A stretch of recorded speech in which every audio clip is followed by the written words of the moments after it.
be my last lecture.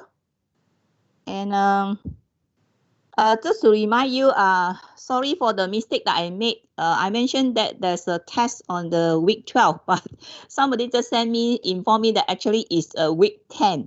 So which is this Saturday, right? So please take note, this Saturday we have the test too, because I need time to do the marking because I have to mark more than 300 sets of answer script. Then after that, if I don't have enough time, because faculty give us for this marking, usually they give, because that's why I have to bring it forward earlier. Otherwise, I only have 10 days to do the marking, which I think is impossible for me. So I will not be able to meet the deadline given by faculty if I do it 12 weeks on the 12th week. So I have got remaining about 2 weeks. Then I have to submit all the marks and have to do marks analysis and so on. A lot of work I have to do for this course. And then after I will mark your project reports. So I don't think I got enough time. So at the very early beginning, I already planned for 26, but I miscalculated, mistaken as week 12. It should be week 10. Okay. So I think thank you for the student who informed me. Right. Okay. So please take note. That's why today I want to you to do the tutorial 3 part 2. You need to focus on that one. So the question would be something like that from that tutorial. That's the most important. Tutorial 3 part 2 and tutorial 4. So just focus on these two. I did not set any questions on the project progress topic and also today's topic. So just focusing on these two tutorials answers that you will be okay, right? Should be able to score. Okay. So next, we start first with our today's last lecture, and then later I know I received quite a number of questions from the leaders and some students asking quite a lot of things about your project reports and the chapter 4 and so on. I will set up a meeting on this Sunday, 8:30 to 9:30 to answer all your questions. So today we focus on my last lecture and also the tutorial questions. Is that okay? So I will set up a meeting. Just take note, after that I will send out an email as well. Use this class, our lecture meeting platform, and then you just join on this Sunday, 8:30 to 9:30. So I'll be online to answer all your questions. Because some of the questions are quite similar. It's mostly asking about not enough respondents, you got less than 30, and then what to do with this kind of questions. So are quite similar questions. So I would like to answer, and then so everyone can get the same answers, right? Instead of I keep on typing my answers many times through email, right? Okay, so let's start with our today's lecture.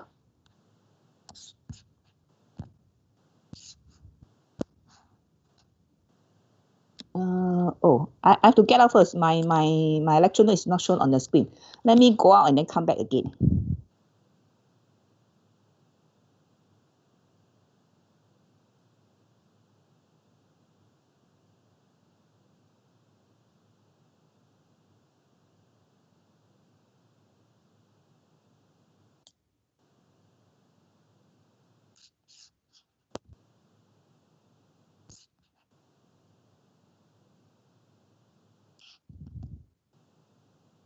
Okay, can you see my PowerPoint slide? Yes? Yes, Doctor. Yes. Okay. Yes. Yeah, because sometimes I just switch this and then I do not know whether it's shown on the screen or not. Okay, let's start. Okay, today will be our last lecture. If got time next Wednesday, I see if we got time, then maybe our next Wednesday we'll discuss tutorial, the last tutorial 5. And if got time, I teach you a bit about management skills. All right. Okay, so let me start with the quote first. So avoiding certain people to protect your emotional health is not a weakness, it's wisdom. Okay, so what is the meaning? So when you work with your team members, you cannot work well. Then you try to solve your problem. So these are the people maybe because different people, you got different personalities. And also if you see things from different angle and a person do things in another way, then you cannot cope, then it's better you get out. So this thing happened in one of the teams in this group here. So it's okay. So the student mentioned to me, and then the day I mentioned that we solved the problem. So that is very wise for him to do that. So if you cannot work well with the team, you better get out, and then you don't feel very frustrated. So you can proceed and work happily, right? Understand? Okay, so good morning to everyone. Let's start. So today we are the last chapter, chapter 14, project audit and closure. So you are going to learn how to close your project Actually, if there's a physical, we can have our class physically in our classroom, our lecture hall. Then usually I ask students to do a project audit. Each team team A will audit team B audit team C, and so on, and team C audit team A. So, but unfortunately, we cannot have this. But if you want to have audit, also can. We can arrange a simple one on next Wednesday to guide you how to conduct a project audit. Okay, so let's see how to do it. Maybe later I try to see whether we can do a simple audit online. Okay, so this is where we are now, audit and closure. So what are the major tasks of a project audit?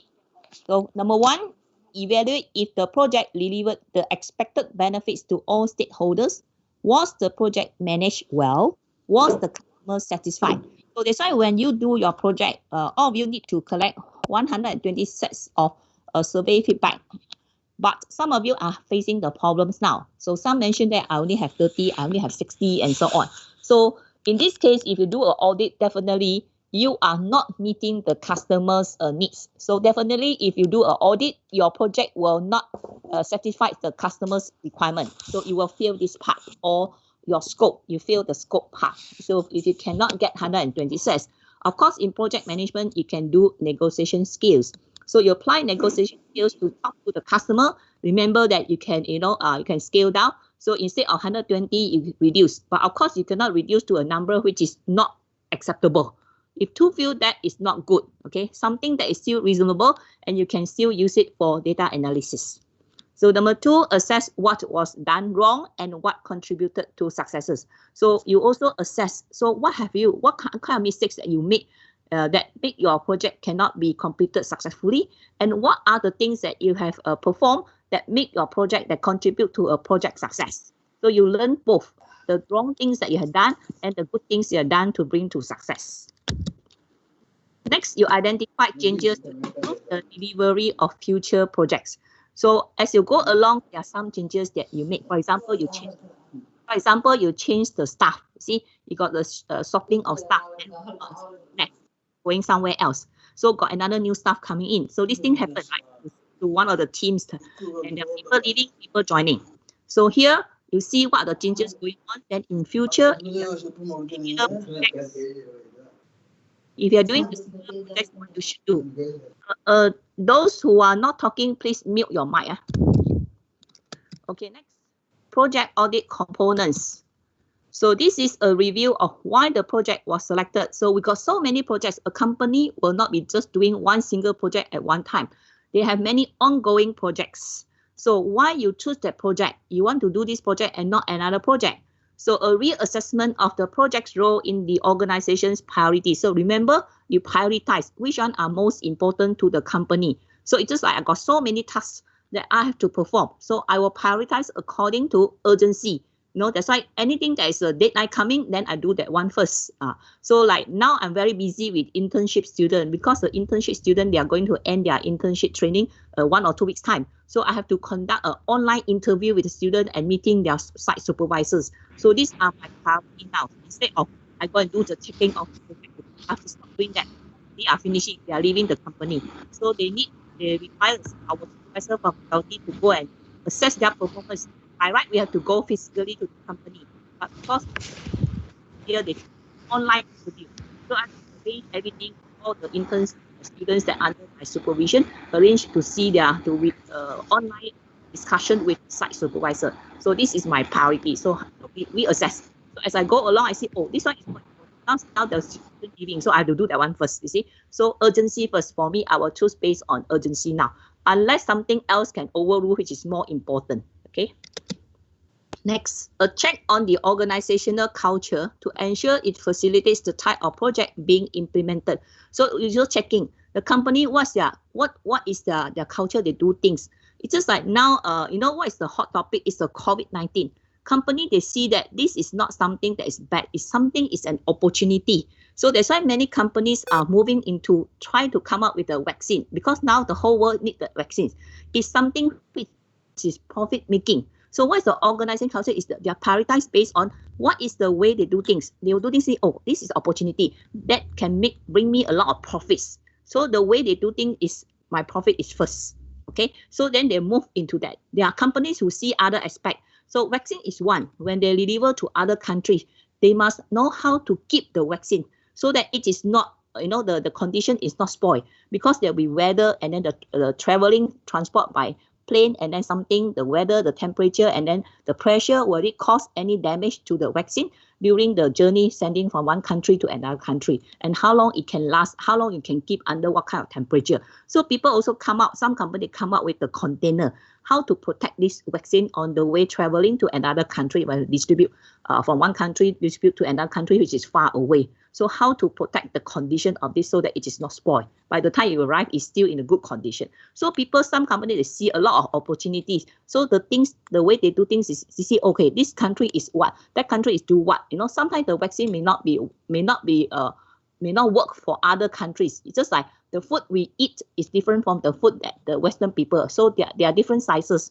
So that's why, like, medication people give, maybe it's different dosage, because their size, the culture, the things that they do different from each other. So you have to do things according to different conditions. Okay, and an assessment of how well the project team is functioning well, and if it is appropriately staffed. So you also assess among all your team members, are they performing well? If they are not performing well, then what's wrong with this team member? Okay, anything wrong with it? This lacking skill, or you need to send for training. So again, also you can see, do you have appropriate staff? They are assigned the workload equally. They are assigned the workload that they can do, or they are assigned the new challenges they need to be trained first. So do you have enough staff or not enough staff? So these are things you also need to assess your staff. So a check on external factors that might change where the project is heading or its importance, you see. So that's why now you see the thing, what is going on. So a lot of outside factors. So just now the example say the COVID-19. So people see that COVID-19 is the opportunity. Instead of doing my current project, so many people, they branch out to additional thing, which is something dealing with COVID-19, producing the mask, producing the face shield, all these things. So it's an opportunity to make money. So besides manufacturing the normal thing, they go and produce something else. And then even the jewelries. So they will produce the mask and then put the jewels on the mask itself. Then it's selling very well, you see. So they must have the kind of the view. They kind of see the future, what is coming in. Don't see it as something that is destroying your business. You see it as an opportunity. Okay, so that's why you're changing. So a lot of companies changing. They are doing a lot of things, branching towards something related to the current situation that affecting the business now. So many companies that, for example, selling, which is the outside the road store, then because people cannot visit your store, so you have to do online. See, online e-commerce become very popular now. Otherwise, you cannot survive. So what is the things that outside factor affecting your current business? So a review of all factors relevant to the project and to managing future projects. So you have to see, as you go along, you will see something happen. Then you have to go and tailor, make changes to suit what is the current environment. Otherwise, you cannot survive. So same thing with some of the projects that, there was a 1 year, I have a final year project students doing the learning package. So the student was developing a learning package for SPM physics. So he programmed something very nice. But remember, our Malaysian government, at one time, the science subject, they were taught in English. Then after some time, they changed to in Malay, teaching in Malay language. So during that time, my student doing that project was changed to Malay. So was Malay medium to teach the science subjects. So in that case, I asked the student to develop the learning package in Malay. So the instruction was in Malay. Then halfway through, our Malaysian Education Department say, now we change back to English. So you can see this is external factors that beyond our control. So what my student developed cannot be used, right? Because suddenly the medium of instruction from Malay become English now. And the system that he developed was in Malay medium. So that's why it become that you have to change.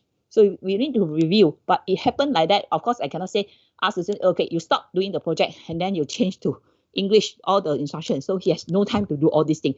So he has to proceed. But somehow rather, because he's developing some kind of experiment, the simulation of experiment. So you can just see the simulation experiment, although it's in Malay language. So we have to always look at what are the external factors that affecting the current projects that is ongoing. Next, the types of project audits. So basically, there are two types. First one is called in-process project audits, and the second one is called post-project audits. So what's the difference? So the in-process project audits, this type of audits allow for corrective changes if conditions have changed, and for concentration on project progress and performance. That means now it's ongoing. You do an audit and you know something happened.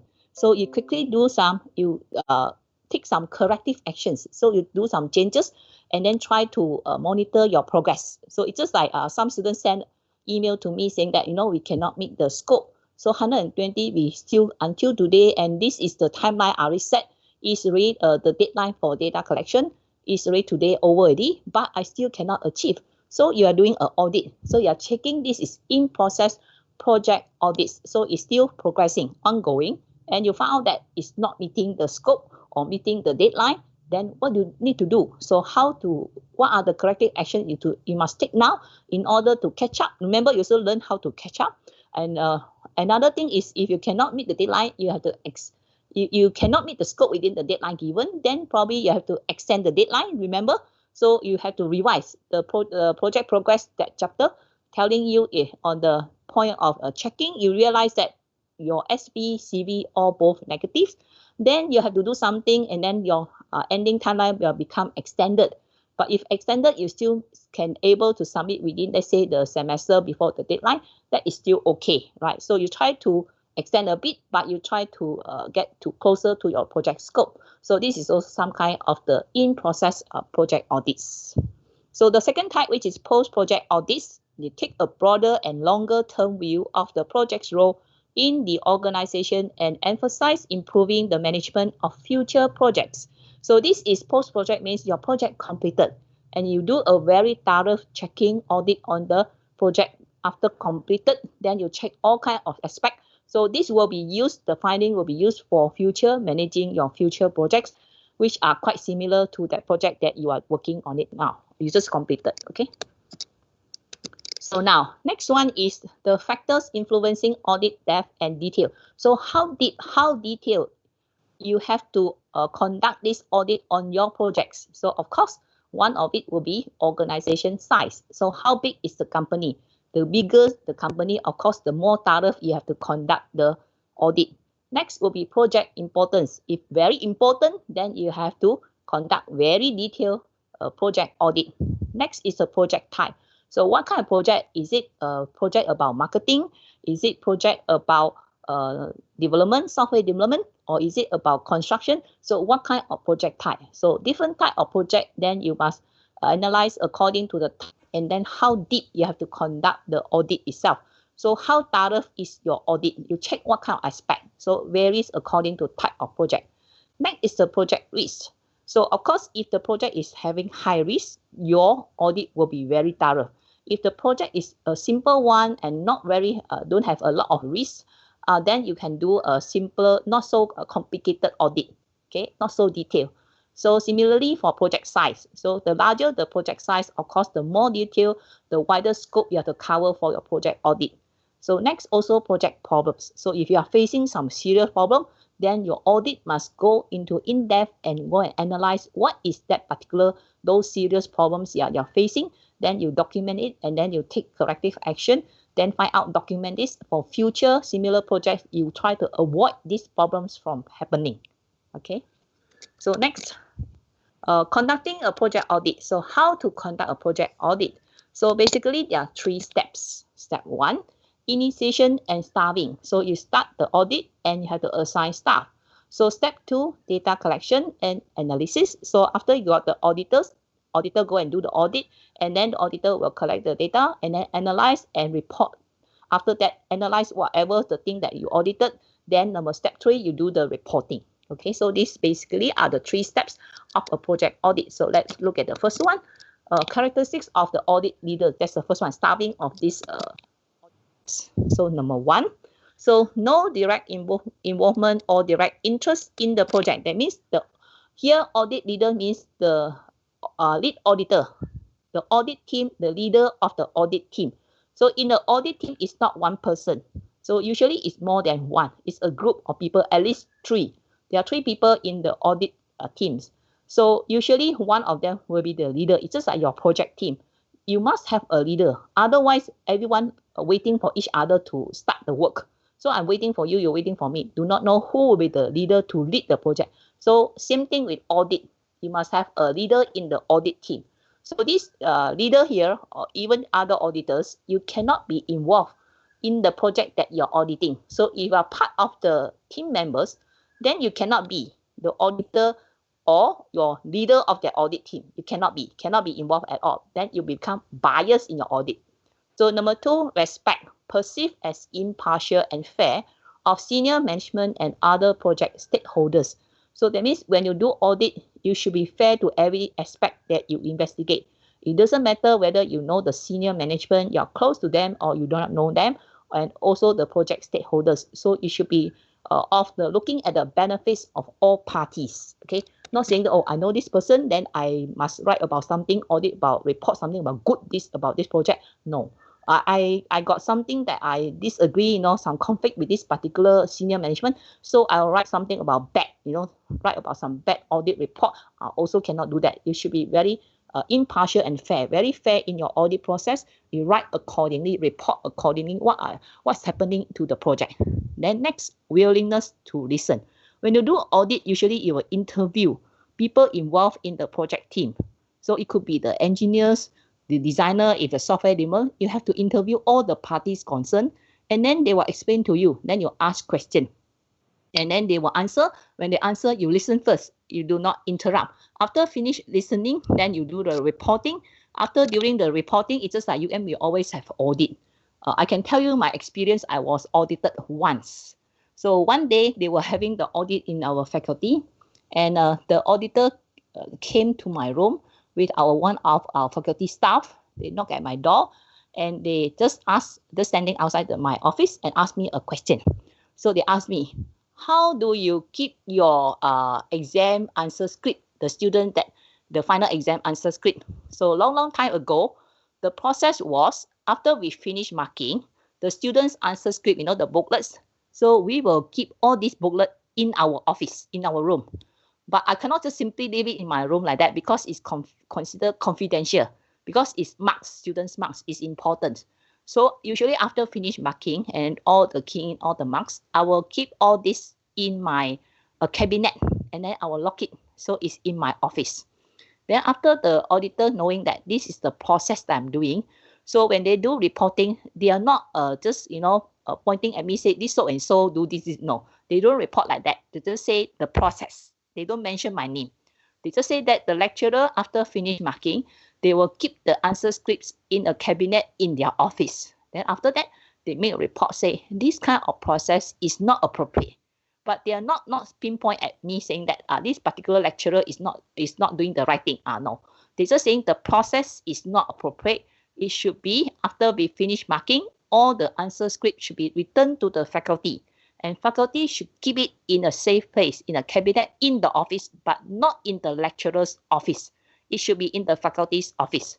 So after that onwards, that audit completed, after they make that report, and then faculty started to follow the reporting done by the auditor. And then from that day onwards, we never keep our this answer script in our office anymore. So after we finish marking, keying all the marks, after doing moderation, other lecturer checking whether we have marked it correctly, whether we calculated the marks correctly.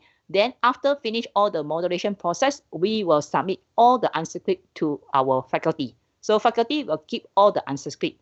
So from time to time, students will send me email, say, Dr. Ao, can you please check? I got this result. I got C+.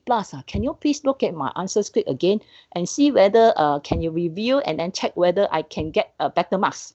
So when students ask me the question, I will say, sorry, I don't have an answer script anymore. So if you want to ask me to review, see whether I can add some more marks to your answer script, you think that you should be doing better instead of C+, then I will advise students, you have to follow process, because that's our audit says.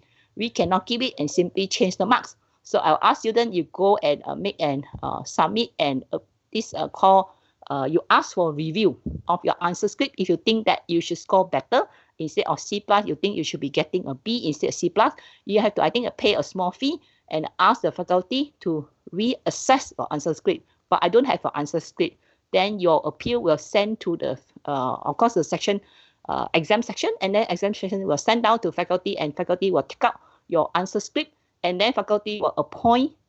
You see, it need to be neutral also to see that whether lecturer have marked the answer script correctly and in a fair way. So the answer script will send back to me for my rechecking review, but at the same time, they appoint another lecturer, independent lecturer, who is also specialized in that subject to do the review and checking of the marking that I've done for this student.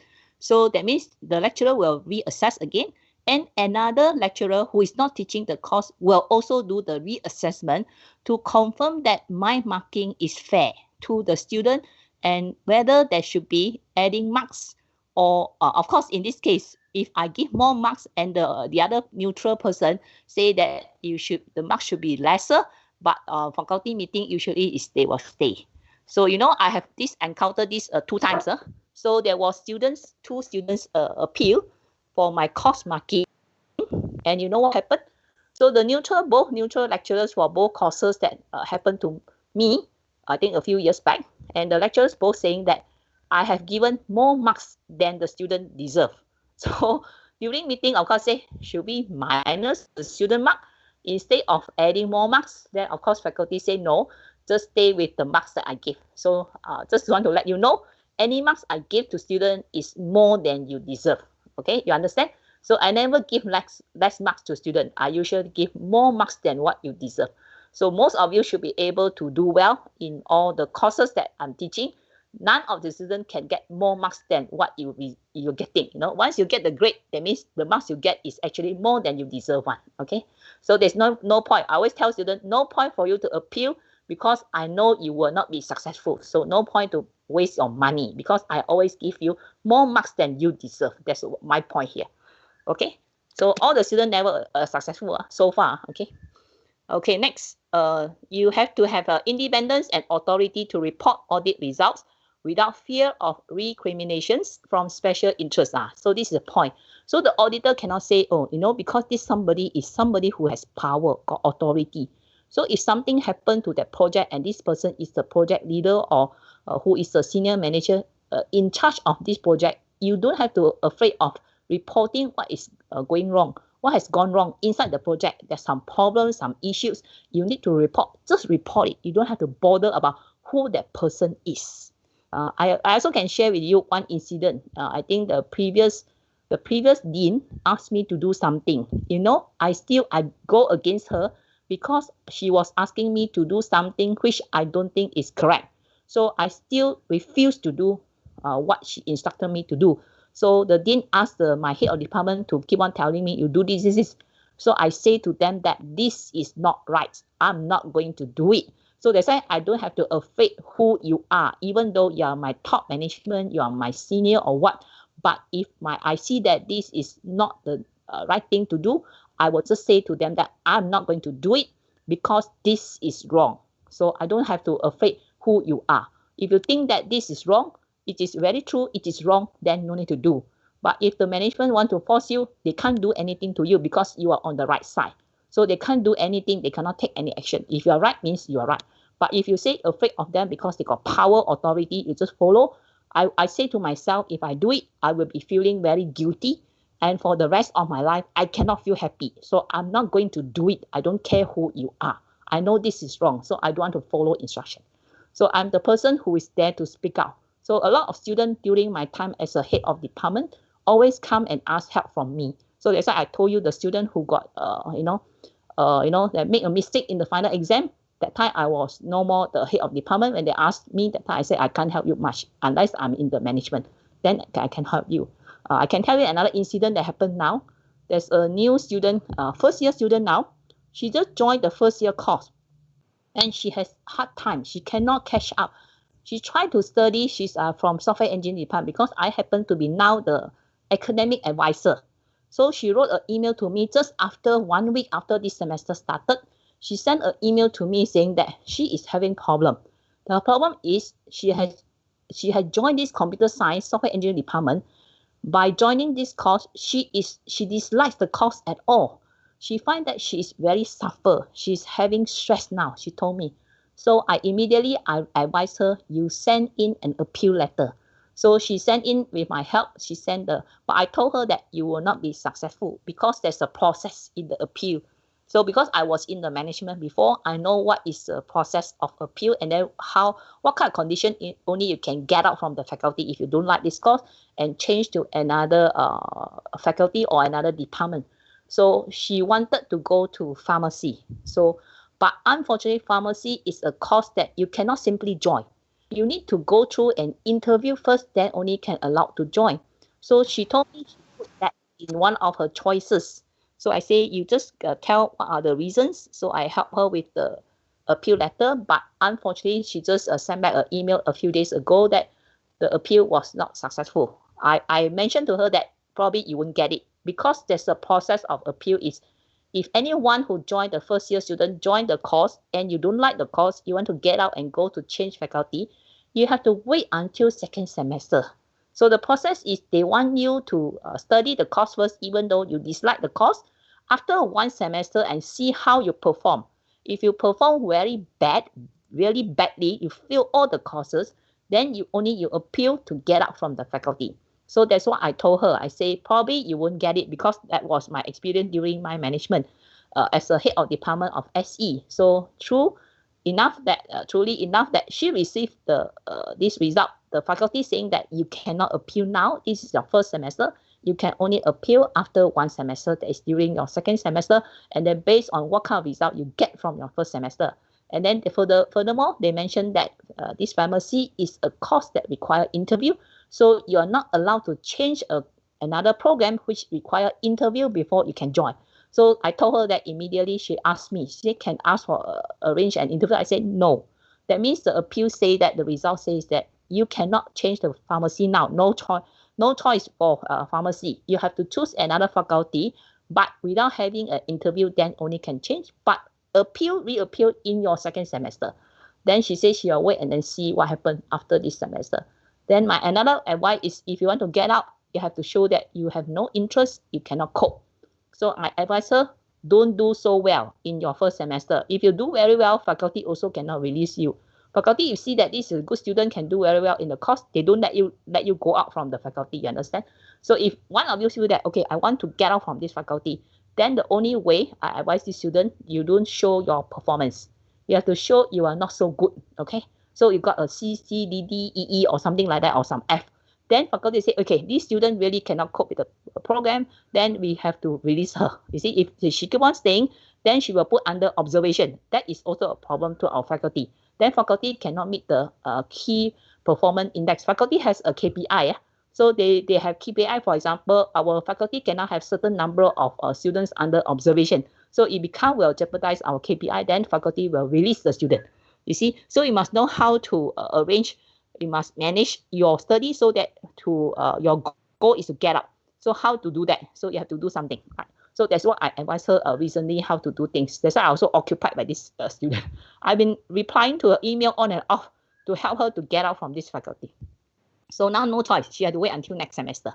Okay. So when we knowing that something is happening, we don't have to afraid who you are. Whether you got authority or no, you just report them. So next, you perceive as having the best interest of the organization in making decisions. That's why what you do, what decision you make, what action you make, actually is for the best of the organization. It's not for yourself. So you don't have to afraid what you're doing. So auditors need to be impartial, need to be fair. You don't care who you are, who are the top management and so on, whether got related to you or not related, you know or you don't know. So even last semester, I can tell you one of the students in my course happened to be one of the lecturer's daughter. I don't want, the lecturer told me that, oh, you know, my daughter is in your class. I don't want to know who you are. So I never asked this colleague here, what is your daughter's metric number? I do not know. Who is your daughter? I do not want to know. So that's why I do all the marking in a fair way. Everyone, I treat every one of you the same. I don't care who you are, whose daughter or whose son. I don't want to know. I have to do it in a very fair way. That's what I did. So in the end, I never asked her, you see, I never asked the lecturer, what's your daughter's name, what's her metric number. I don't want to know about this, but she said to me that my daughter is in your class, you see, it's my colleague. So I don't want to bother about this at all. So in the end, after that, the daughter, she wants to know the daughter result, and then she asked me, then only I go and check the metric number. So I told her, oh, this is a grade, but not a grade A, you know. So she said, oh, I thought my daughter can do well in your course. I don't want to bother, because I should be fair to everyone. I don't care you are my colleague or you my dean's daughter or son. I just don't want to know. That's it. I should be fair to everyone. So that's why I do it in a fair way. And you can see when I do the arrangement for your project presentation, if your first time, you're number one in the first round, you'll be the then you'll be the last, the second round. So in order to be fair, everyone got the first, everyone got the last chance, and so on. So I do it in a fair way. So next, that's why you have to, next, you also need to have a broad-based experience in the organization or industry. So if you are the auditor, you must know what you're auditing. You must know that project very well in order to ask questions. Okay, next, we go on to step 2. This one is about data collection and analysis. So when you collect data, you have to ask questions. Ask the project team members the question and the leader this kind of question. So you can ask questions from different perspective or different view. One of it is called the organization view. So you ask a question such as, was the organizational culture supportive for this type of project? Was senior management support adequate? See, some senior management, they don't support you. You do certain type of project, your management don't support you. I'll tell you another case later. Okay, let me finish this part first. Did the project accomplish its intended purpose? You see, that's why, you aim to do this. Did you finish? Did you achieve the objective, the goal? Were risks appropriately identified and assessed? Did you identify any risk event that will happen to your project? And then you can assess it and then do something. Were people with the right skills assigned to this project? So when you assign your team members to do the project, the certain tasks, are they assigned the skills that they know how to do this? Have staff been fairly reassigned to new projects?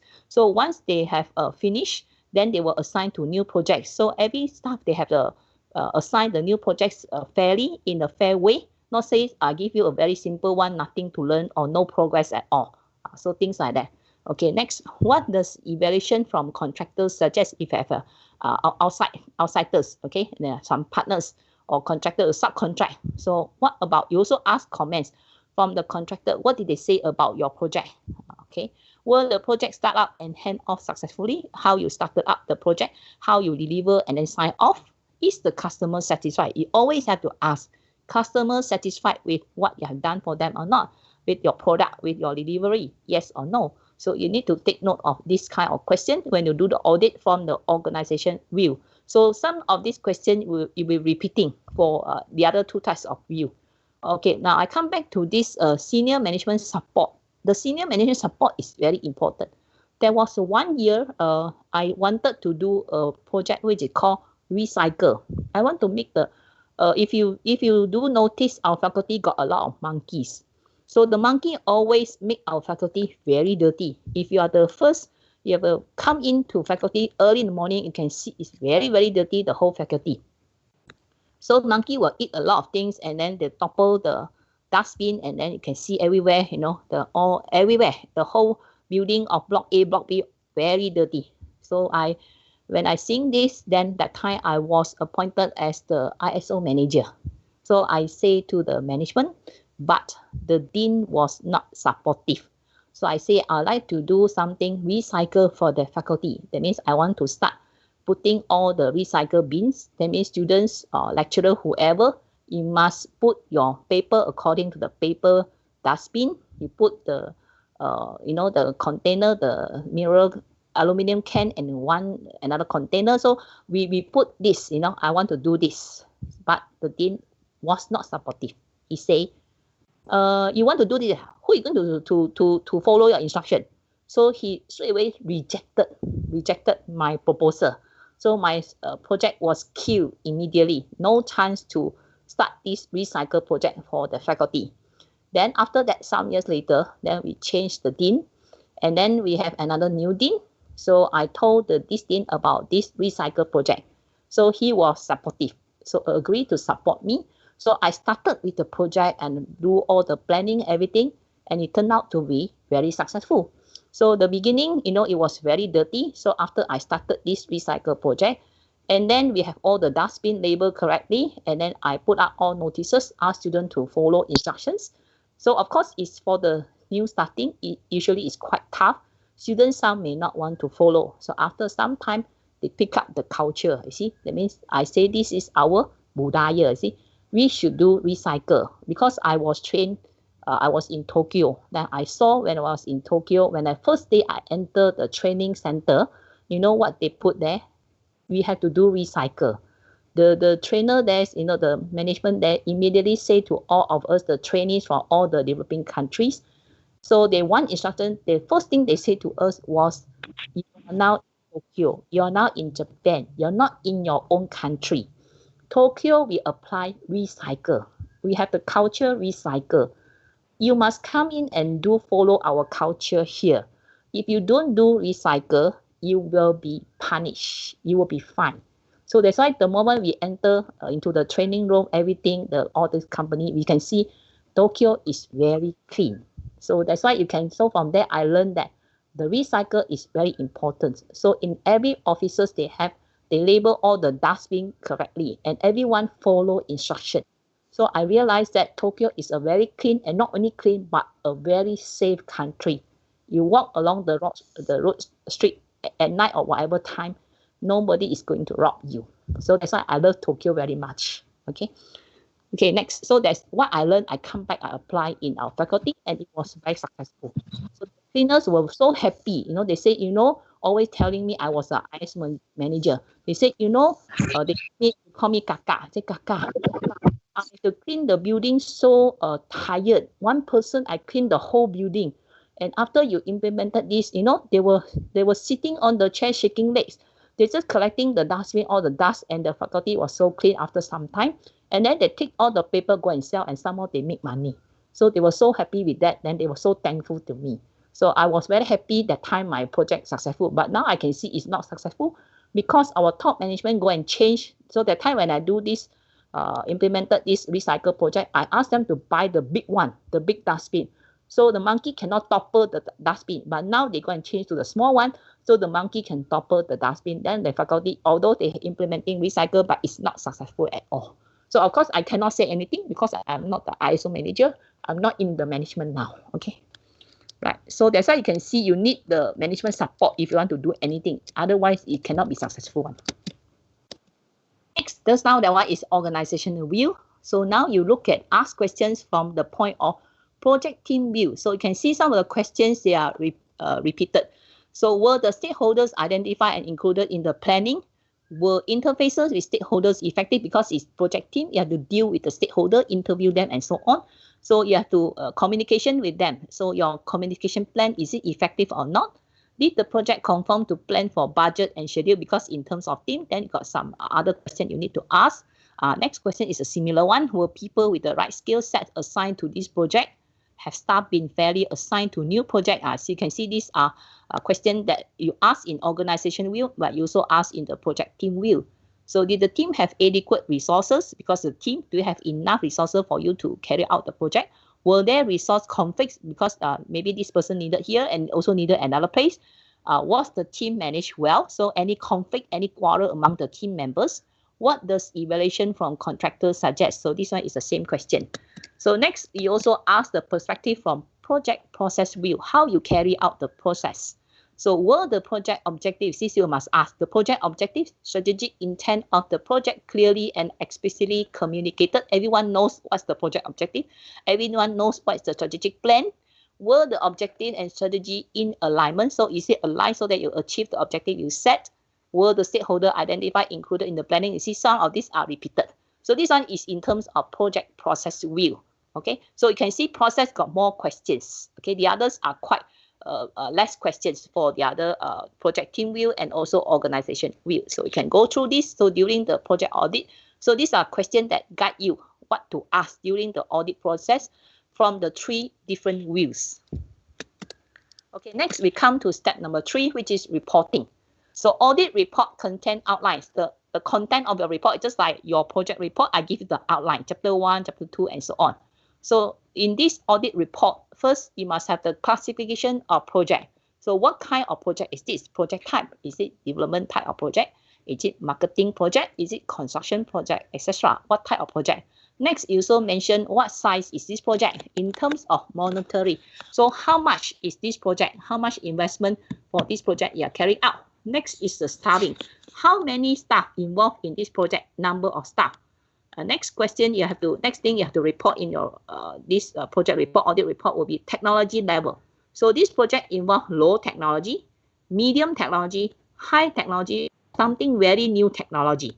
Next is strategic or support. What kind of project is this? Remember, you study compliance project. Is it strategic or is it operational? Or operational means the support type of project. So what type of project is this? Okay, so you focus on this thing, then you continue with the audit report of the analysis of information that you gather. So you must also find out the project mission and objective. So later you ask, have you achieved the project mission and objective statement? There's a question, remember, you ask in your this organizational view and this project team view and so on. So you have to mention this in your report. The procedure and system used. So in your project, how you carry out, what's the processes, any system that you use. Organization resources used. So what kind of resources from the company that you can use, the manpower, equipment, and so on. Next, you also report recommendations. So that means something gone wrong. What are the corrective actions that you have performed? Next will be lessons learned. Many students mistaken lessons learned. Lessons is not like chapter 1, chapter 2. Okay, that is not lessons. Lessons learned means mistake that you made. Very serious mistake you made. And then you become a reminder to you. And in future projects, the future project doing this similar type of project will look at this section and say, oh, that previous project, something happened. This is a lesson learned to that project. We must not repeat. We must not make the same mistake. Then you will get the risk event to happen, will happen to your project. What was happened to that previous project become a lesson to them, and you don't do the same thing to let this same lesson happen to you again. Right? So this is become a reminder. Actually, this part is the most important part for the future similar projects. Next is appendix. So these are backup data. And then you have a summary booklet. This is for those top management. They got no time to read the detail. They will straight away go to the summary section to have an idea what happened to this project. Okay, next, after you finish this, then we come to project closure. You are closing the project now. So what are the conditions for your closing project? It can be closed in a normal way. It can be pre-matured. It can be perpetual. It can be a failed project. And it can also change the priority. The project halfway, change the importance of it. Okay, let's look at first one. The normal. A project that closed in a normal way means you, according to the plan, you completed successfully. So recently China sent this Chang'e 5 to the moon to collect the soil samples. So they planned accordingly. And the mission duration was 14 hours, 31 minutes. And they collected whatever the soil samples that they planned to collect. And the deadline was achieved exactly.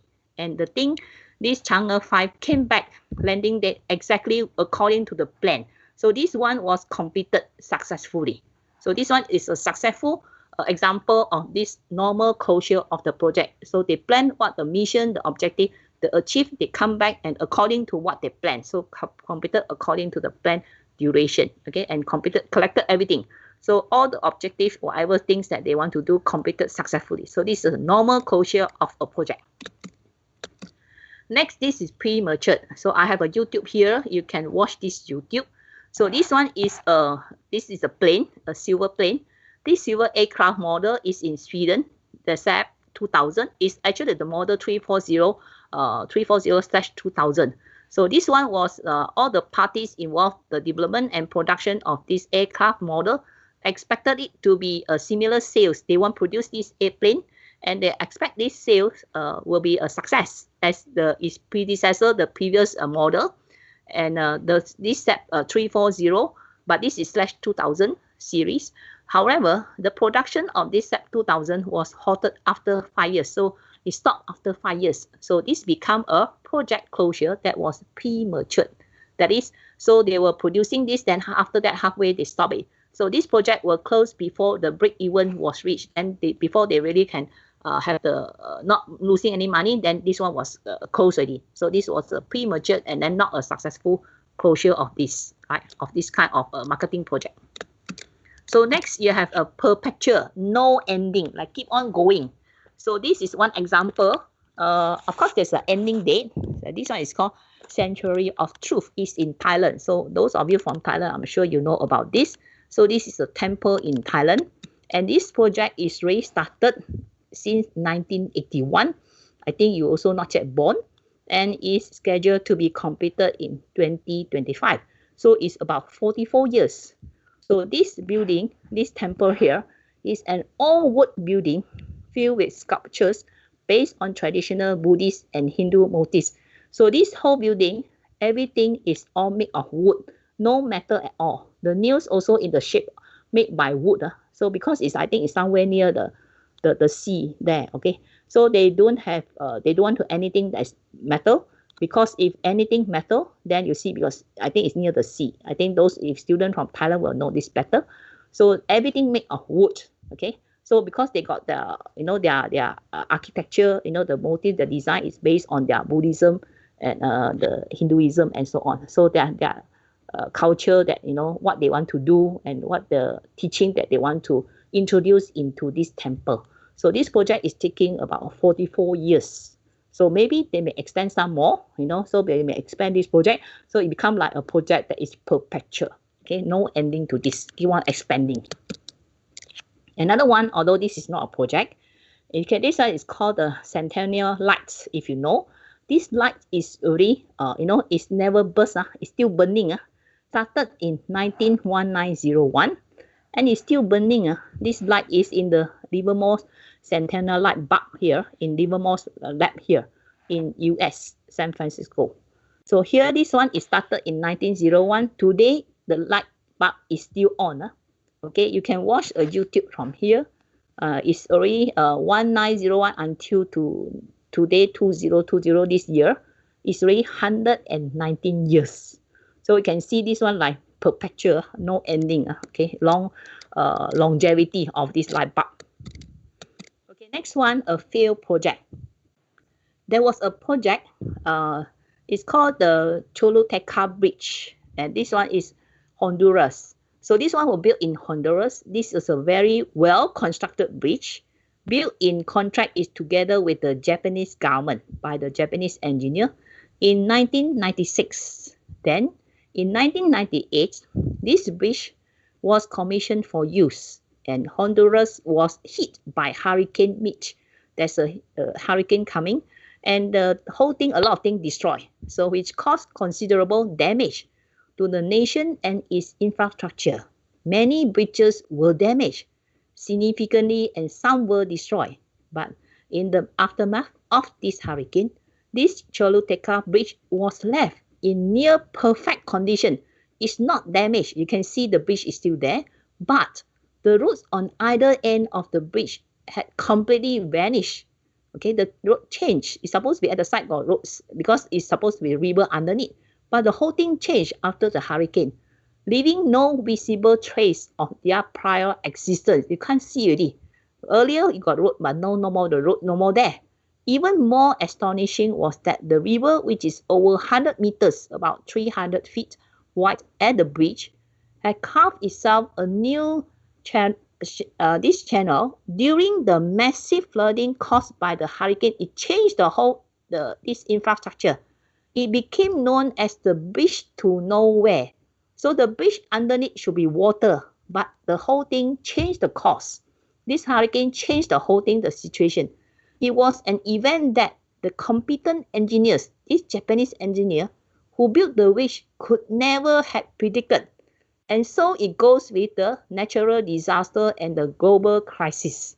So you know that the disaster from the natural disaster, we cannot predict. Is beyond our control. So whatever that happened, natural disaster, you can see this bridge now ending. Beginning was for people to cross from this road to the other side, but underneath is the river. But because of this hurricane, the river changed course. So under this bridge, there's no more water. The river go to the other side. So this bridge become a useless bridge. You understand? Living there for no use. So beginning was a a success, a project success, now ended up become a failed project. Okay, understand? So beside this, there's also another one. I put up some video in the files there in this MS Team. Then you can have a look. That one is about the biggest aircraft in this world. Okay, so you can have a look later. Next is about project closure, about close out plan. So questions to be asked. What tasks are required to close the project? So in your last chapter, you're closing the project. So what tasks you need to do to close your project? Who will be responsible for this task? When will closure begin and end? There's a starting point and ending point of a closure. How will the project be delivered? How you deliver the project to your customer? So this is a checklist, the wrap-up closure checklist. So you ask the question, completed yes or no, and then in terms of team, in terms of the vendors or your contractors, in terms of customer and your users, in terms of equipment, facility, and so on. So these are some questions to check your project closure. Okay, whether you have completed all this, then only you consider you close your project successfully. So in terms of team, has a schedule for reducing project staff been developed and accepted? Has staff been released or notified of new assignment because it's finishing? Then you assign new staff. Have you done that? Have performance reviews for team members being conducted? Remember, when you finish project, you have to review their performance. Okay, so these are a checklist for you to go through. Next, so this is an example of European Space Launch AG project closure checklist. So it's just like follow just now the example, and then what's the project title, who's the project manager, customer, and completion date, and so on. Okay, and this is the deadline, due date, and the person responsible, and some notes about each of the question. Okay, so you can take a look here. Excuse me. Next, implementing close down. Now you're going to close your project. So what do you do? One, getting delivery acceptance from the customer. So you deliver your outcome, your product or service to the customer, and then you ask them whether they accept your delivery. Number two, shutting down resources and releasing to new users. So whatever resources you use, equipment that you use, let's say some machinery, then you shut down, and then you have to give these resources to other new projects.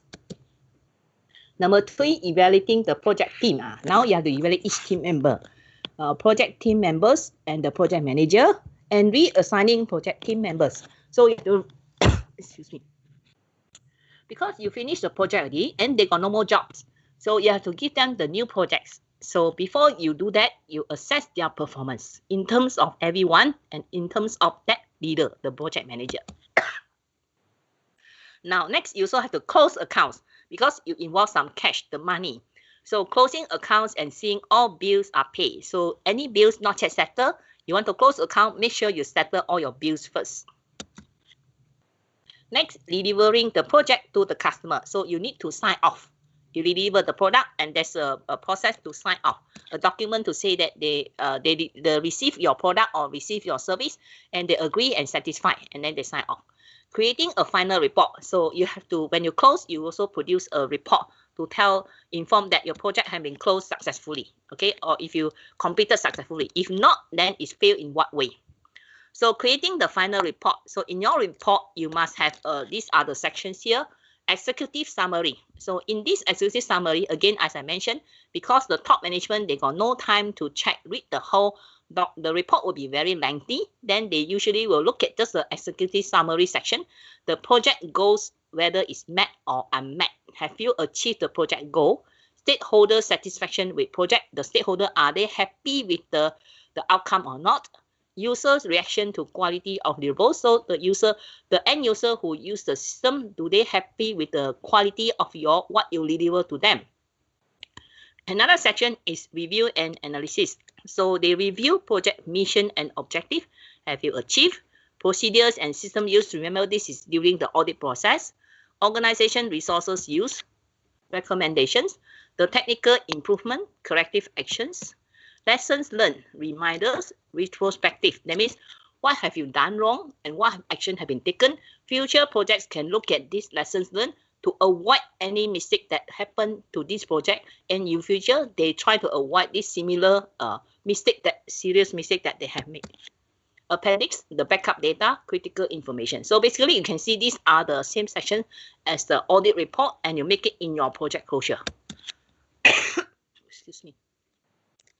Now we come to project performance evaluations. So you're going to evaluate the team members. The reason for poor quality project performance evaluation. So evaluation of individuals are still left to supervisors of the team members' home department. So how you evaluate each team member?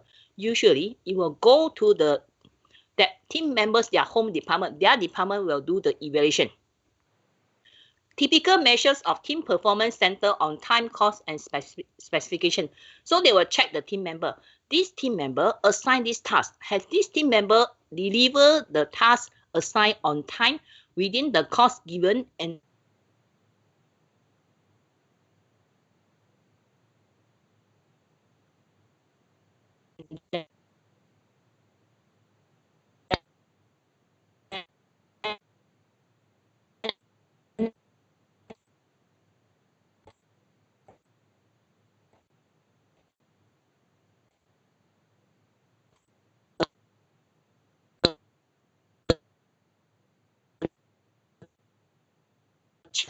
so in UN we call it KPI, Key Performance Index. So actually this one we are doing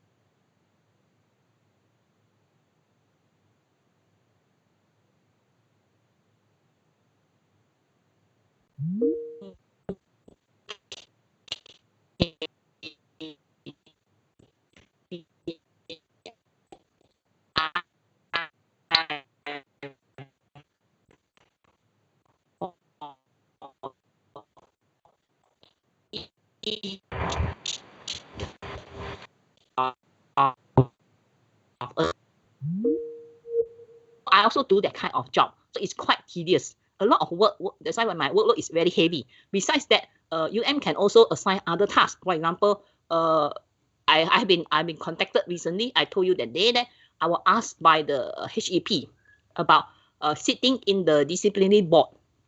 Actually, I've been sitting doing this job every year. Every year they'll call me, Dr. Ao, can you please come and sit in this disciplinary board? And there's some cases, the student making some offenses. Some are very serious, I can tell you. Most of the cases, they are cheating in the exam hall. And then I'll be sitting in the discipline board with two other committee members. Usually one of them, the chair will be from the law faculty, because law will know, how to implement according to law, whether you're making an offense or not. So this committee will sit to call the student, and we will question the student. So these are the job. Other than our main job as a lecturer, we also have to do other tasks. So remember, you see, I told you that the functional, and then I'm the matrix form. I do for this faculty. I also do for other jobs that assigned by the university. And also, I'm also the project reviewer.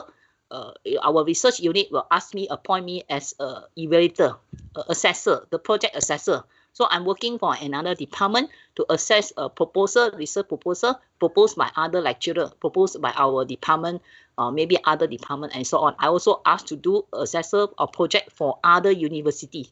I also become the external examiner, and I went to Malacca for attend this examiners board meeting, because I was asked by that Unit 10.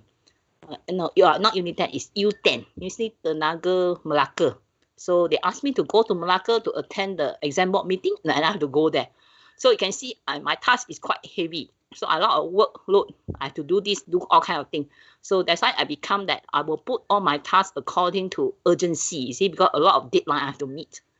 So our responsibilities and performance standard known by all team members.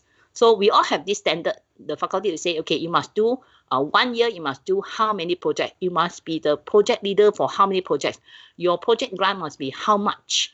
And then you must evaluate, you must become the examiner for how many master students? You must supervise how many students? So you can see our workload, this is our workload, and this is our standard that we set. So when they measure, have you achieved this or not? So this is known as our KPIs. So our performance, that's what we are doing now. So we are also busy with KPI evaluation now. So I have to key in all my things that I've done, and then my head of department will assess me, and then the dean will assess me.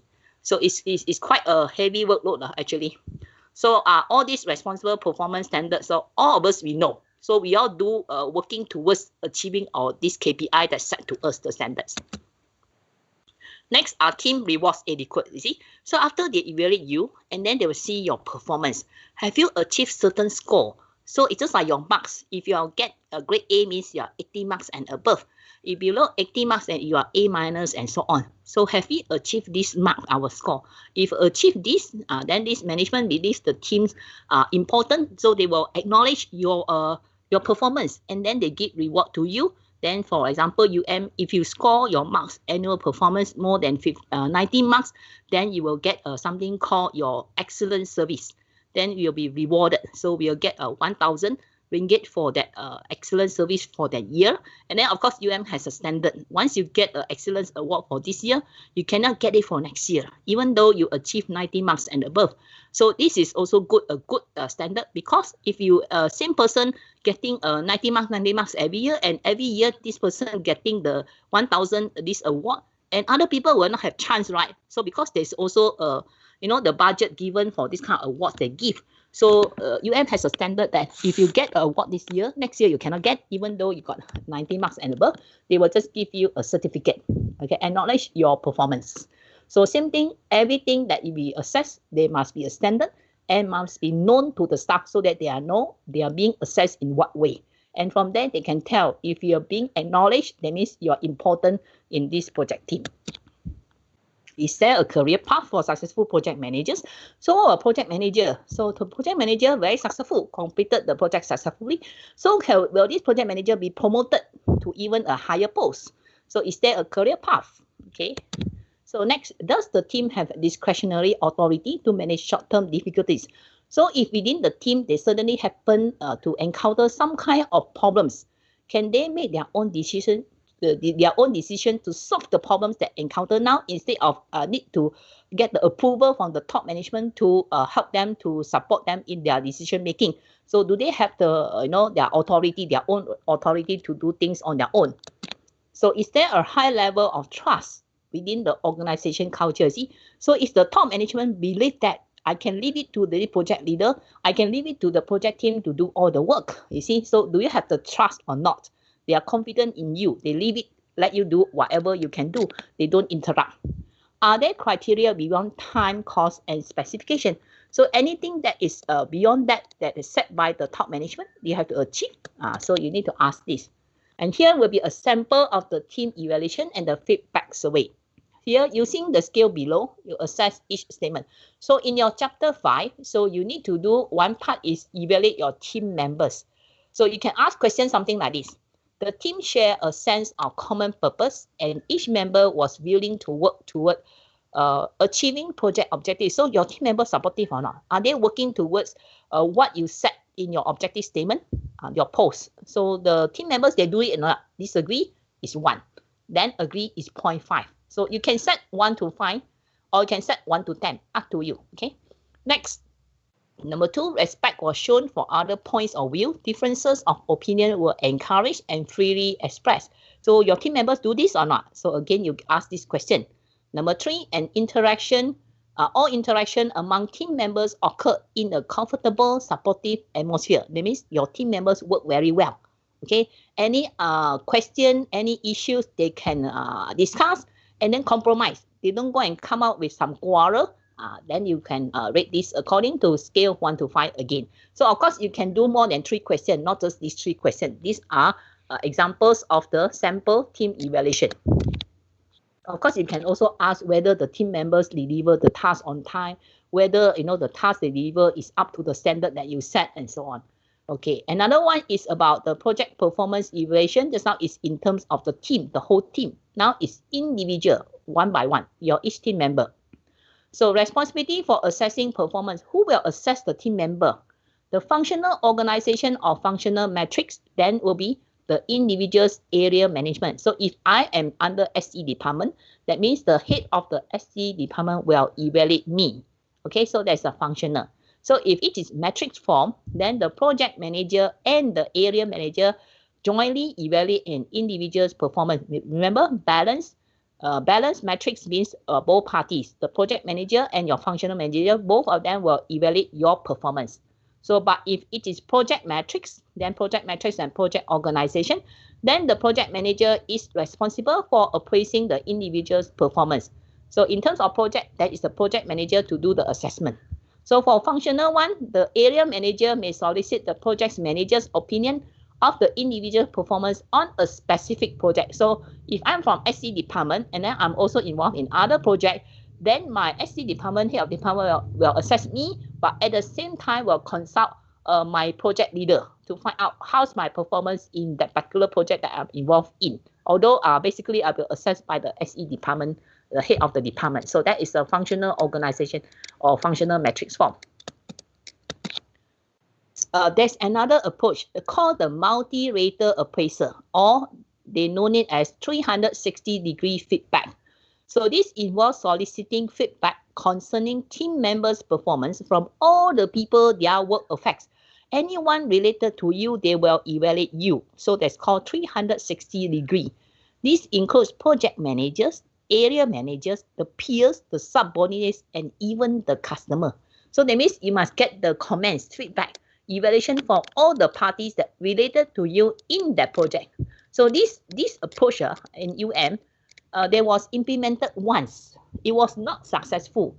During that time, the VC during that time when they proposed this approach, 360-degree assessment in our annual performance, the VC mentioned that he disliked this approach.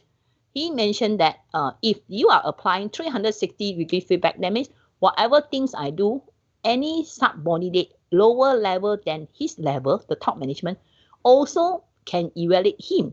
So he mentioned that a sweeper in his office also can evaluate him. So he disliked this approach, 360-degree feedback. So I remember it was implemented, I think, many years ago.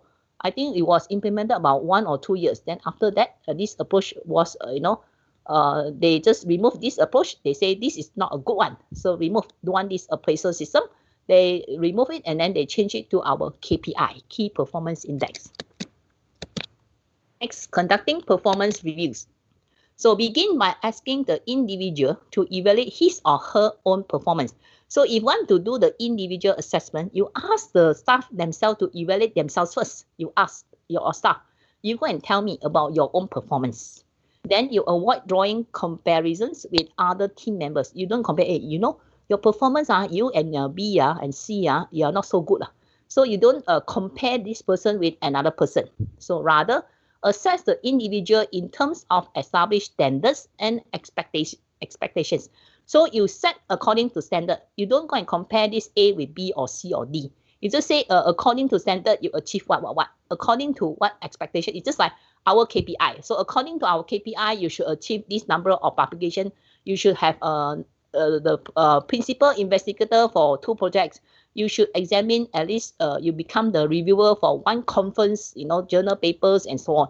So we set according to standard. We don't compare with people, what other people have achieved. We compare with standard that we set that you must achieve. Okay, we compare with the things that we need to do, not with other people. Focus criticism on specific behaviors rather than on the individual personally. So you are not attacking personally, but on certain things that happen on certain incidents. So during this incident, how you reacted to this and how you solve the problem, what action you take. So because I'm doing the internship online interview with the student now, one question, if you are, let's say, if you are going for your internship, I happen to be your company, this faculty supervisor. One question I always ask, I will ask the student, what are the problems you have to face during your internship? Then I'll ask how you solve the problem. So I will see, what kind of action you have taken in solving the problem that you save. You have facing this kind of problem and then how you resolve, what are the problems, what are the issues. I will also ask, do you work well with your company, with the company staff or other interns that working with you in your same project in that organization? So these are some questions usually as a intern supervisor I will ask. You see, so I ask how the student they behave in solving certain issues or problems that face. But I'm not attacking on your poor or your good. So I just want to know what kind of strategy you apply in solving problems that you face. Okay, so it's not something that attacking personally. So be consistent and fair in your treatment of all team members. You see, every team member you ask the same thing. You don't attack personally. You ask according to standard that you set. So they are treated in the fair way. treat the review as one point in an ongoing process. So as you go along, you review this point here. What are the action taken, and then what kind of things you need to resolve, and how whether you do it, everyone do it in the correct way and based on the standard that you set by the organization. Okay, next, the key points in conducting the audits. So you have the automatic times or points when audits will take place. Surprises should be avoided. So meaning you cannot go to the company, suddenly go to project team and say, hey, today I'm going to give you an audit. Also, the whole team will get a surprise. So it's just like my course. I will inform you. This Saturday, 26 December, will be your test 2. I inform you long time ago. You got sufficient time to prepare for this test 2, or test 1, and so on. You will inform. That means it's not a surprise test. So suddenly come in and tell you, okay, I'm giving you a test now. You see, some students may not be there, so that's a surprise. Some students may be absent because due to some reasons. Some reasons, so student will be caught. So in audit, you cannot do this. You cannot give a surprise. Say you come in, auditor come in. Oh, today I'm going to audit you. No, you cannot do like that. You have to give people sufficient time to prepare for the audit process. It's just like just completed an audit. And then they produced a result yesterday, but the director of the QMAC generated the result and then inform everybody what's the result of the audit. Next, you conduct audits carefully and with sensitivity. So meaning when you conduct audit, the question you ask, how you ask, how you behave, the auditors, you should be sensitive. So there was, and also of course the auditee, the one being interviewed. So you do it in the correct way and proper process. So as I mentioned just now, I used to ask students to do audit for your program.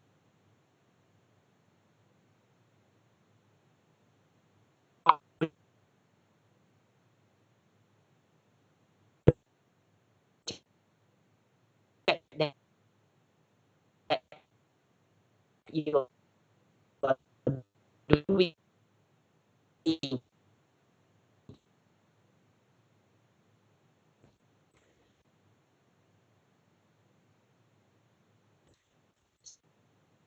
So,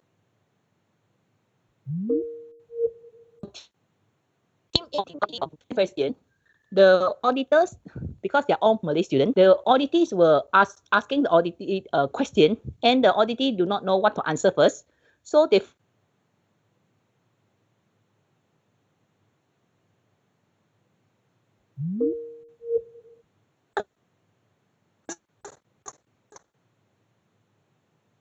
answer the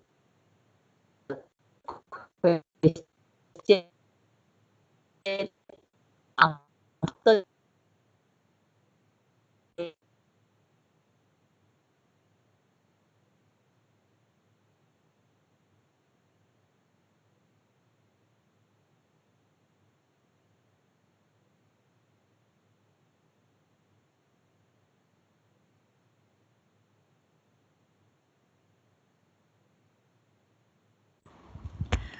Excuse me, doctor. I think you're lagging.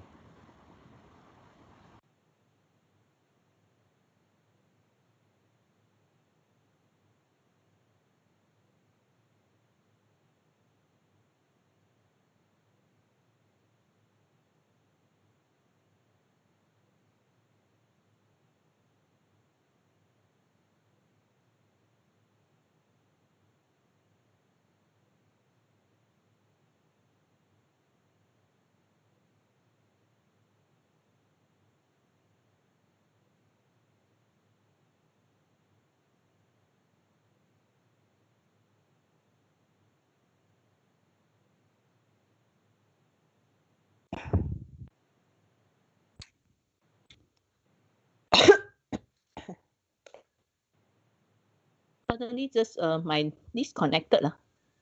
Let me get back.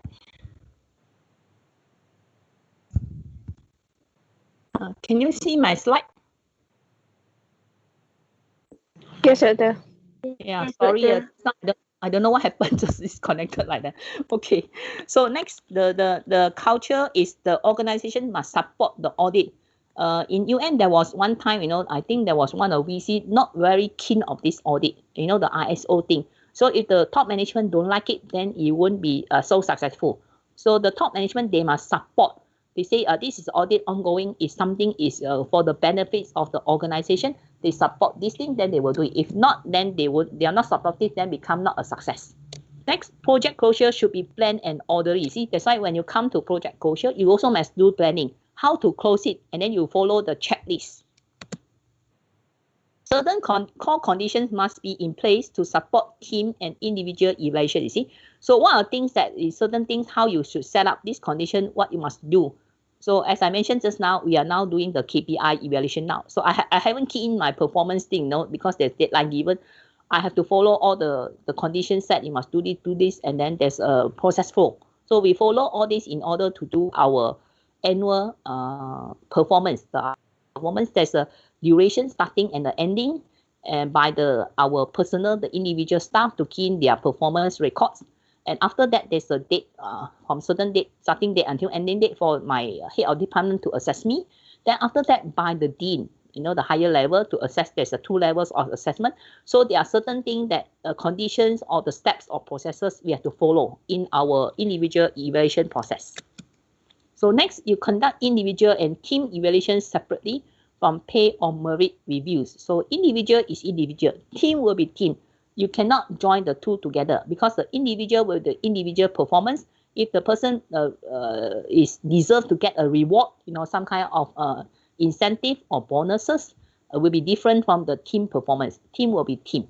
So there are 2 separate types of review. Some it can be the annual performance, some can be the project base of evaluation, some can be for the promotion. They are all separate. It cannot be combined together. Okay, I want to show you, actually I put up these 2 videos. One is called about the world's biggest aircraft. So this one is a project which is a failed project. I already put it there in the files. You can go to this MS Team. The files there today, this morning, I uploaded this video file. And next is called the Museum of Failure. Let me see whether I can show it here. Can you see or not? Can you see this video? No, I don't think so. Let me try to set it, see whether I can make it. Let me see whether I can show this video. I don't know whether I can hear also. Okay, I try it now. Can you see now? Can you see? Yes. Yes. Yes.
Okay.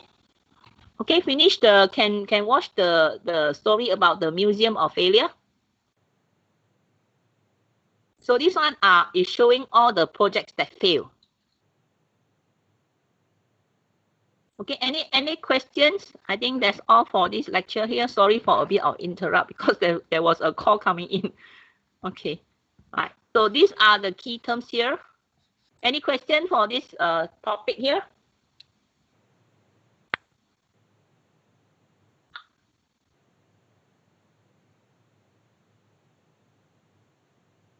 Okay, any question? Okay, if no, then that will be the last topic. And then let's have let's say 2 minutes break. And then can we start with presentation of tutorial 3 part 2? Okay, the person somebody is asking question. Let me see. Got some comments here. Doctor, I have a question, but this is regarding the report. Can I ask? You're from where? From which I'm team? from tutorial group 3, group 1. Tutorial group 3, team 1. Yeah. Okay, what's your question? So for the chapter 4, for the risk management, we have the change control management subtopic. Yeah. Is it okay if we just put the control, the process, the change process, the diagram for the report? Can I just know whether you make any changes or not? Well, one change is the scope of our respondents, because we haven't gotten enough the targeted respondents. Yeah, so you show the change management for this change of the scope in your change process flow. So we just so for this part we just put the process flow, is it? Just that Yeah, part. you draw the process flow, and then you show what are the changes that you make. That for example, in your case is change of project scope from, let's say 120 change to how many now, and then have you got the approval from the team, whoever the parties concerned, for example the customer, have you got the approval? From V1. No, who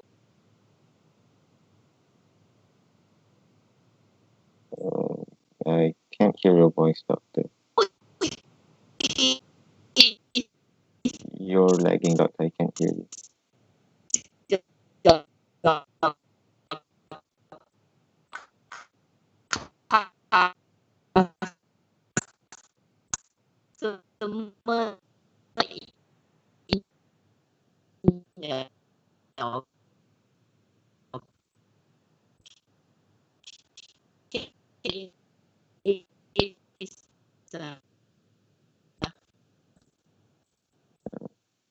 Sorry, doctor, but you're still lagging. I can't hear you.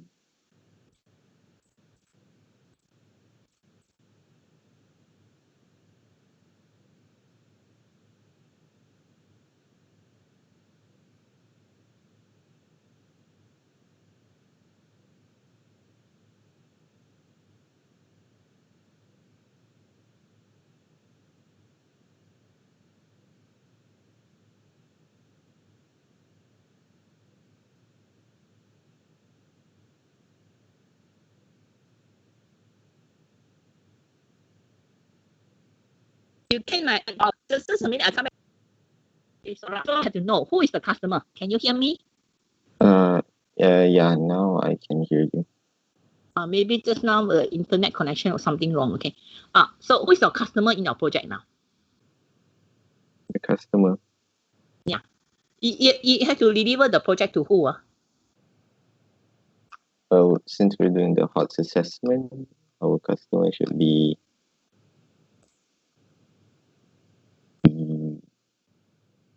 not sure. Is it doctor? Yeah. I'm the customer. I'm the researcher. Remember, this is a project. The HOTS assessment project is a research project that I am the principal investigator, and I have 2 more researchers, co-researchers, one from Indonesia and the other one is from Malaysia, Utah. So altogether, we have, this is a project team consists of 3 main team members. I'm the PI, project investigator. So I have been chairing project discussion meetings every month, you know. We do it on Saturday because we are all having our teaching workload. So I cannot have it during the weekdays because they may be having lectures and I'm having lectures. That's like now I've had lecture. If call meeting, I am the one who is not busy. I'm occupied, cannot chair meeting. If I call other days, other lecturers, they are having their classes, they may have supervision and so on. So we agree to have project meetings always on Saturday. So we are all free because there's no lectures going on. So I used to chair project meetings on Saturday afternoon. We said because it's Indonesia, the difference of the time is 1 hour. That researcher is from Surabaya. So that's why in this project, we got 2 versions of the question. One is in English version, which we use in Malaysia by me and the Utah lecturer. And the other side is converted to Indonesian language. You understand? So that's why the Indonesian side also sent me some data. So that's why now you have to tell me how many set of data have you collected?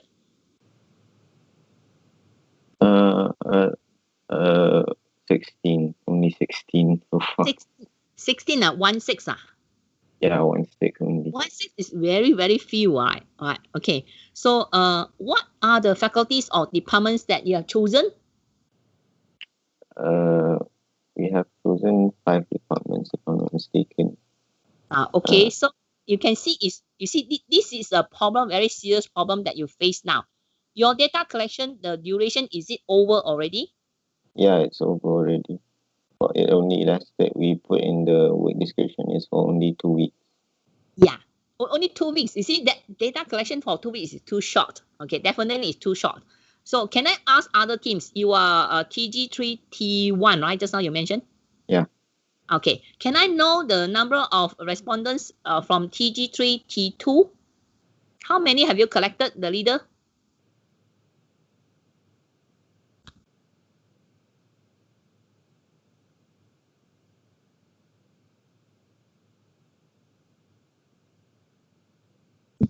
Can I have the leader from team 2? Is the leader here? Somebody is talking, but I cannot hear your voice.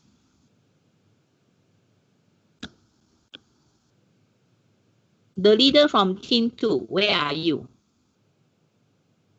What about the leader from team 3? How many have you collected?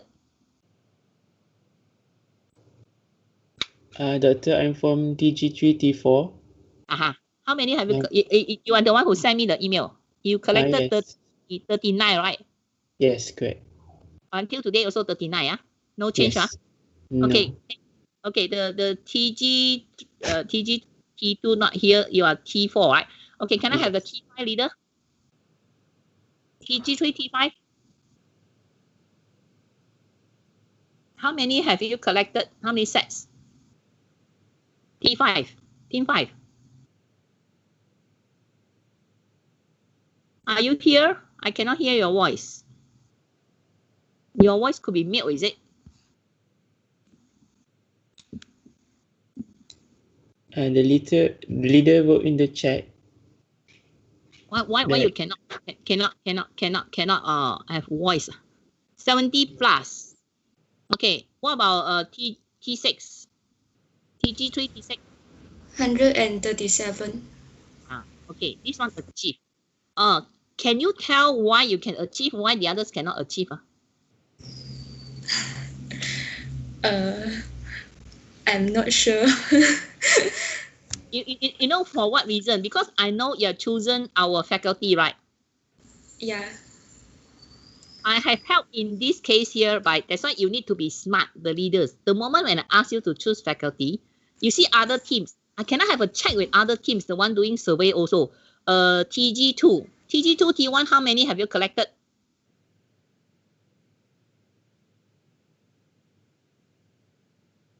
Tutor group 2, T1, leader. Hello, Doctor. How many have you collected? I think we already reached 120. Yeah, so achieve, right? Yeah. Okay, good. The team 2, TG2, T2, leader.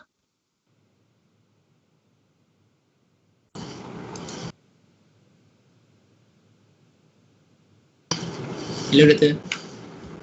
many? We have collected 107, but half of it is from other faculty that we choose. Not according to your.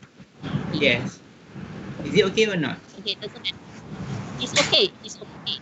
It's okay. That's why you see, if you get a question from others, instead of those that you aim to achieve, right? It doesn't matter. The main thing you achieve coming to 120, but you already got over 100. It's very good already. Okay. Can I have the team 3 leader from tutorial group 2? Hello, Doctor. Yes. We started to correct 1, 2, 3. Ah, good. Okay, you achieve. Okay, next one. T4. Yeah, we achieved as well. What was the total number? 160, around that. Oh, that's excellent. It's more than enough. Okay, next one. The next team, last team. TG2, T5. By the way, Doctor, there's one more team, I think. Okay, TG2, yeah. T6. But yeah, T5. But yes. yeah. Okay. T5. T5 collected around 130 something. Okay, also achieve. Okay, last team. Total we achieved 120. I'm from 120 exactly. yeah. Yeah. You can see the tutorial group 2 all achieve except one team 100 something is also very close already. It's almost achieving. But of course you check whether your data collection deadline is it over or still ongoing. Then you are still on the way. But if it's over, that means you're a bit behind time. So you do some catching up. But basically you can see that the tutorial group 2, they're all doing very well. They achieve all the project scopes, like almost all the teams, except now one more team is a little bit very close now. So now you are TG3. Can I know the TG4 now? TG4, the one doing the game one. TG4 T1 leader, how many you have collected until today?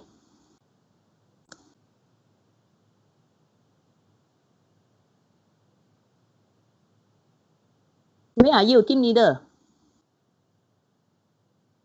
TG4 T1, not here. Okay, TG4 T2. 79. Are you the leader of TG4 T1? TG4 T2. Okay, how many have you achieved? 79. 79, okay. It's also considered good, okay. Can I have the team 3? Leader? TG4 140. Yeah. Oh, very good, you achieved. Okay, next one. Total I'm from TG44. My groups have allocated numbers around 140.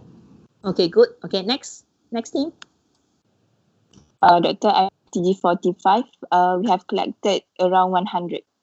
Okay, also very close now. Okay, next team. Last team. Your last team. Yeah, last team. Our team only has 49 so far. Your last team 49, yeah? Okay, 40. So it's still quite a long way to go. But your data collection time duration, is it over or still ongoing? Oh, I'm not sure. You're not sure. So your leader should know. Okay. Okay. When I do checking status and they cannot tell me, then leader is not knowing what is happening now. So make sure as a leader you know what's going on. Okay. The leader team 1 of team 1 still not around. Any members know about this? Can I have the reporting from any team member? TG4 T1. If leader not around, can I know reporting from any team members?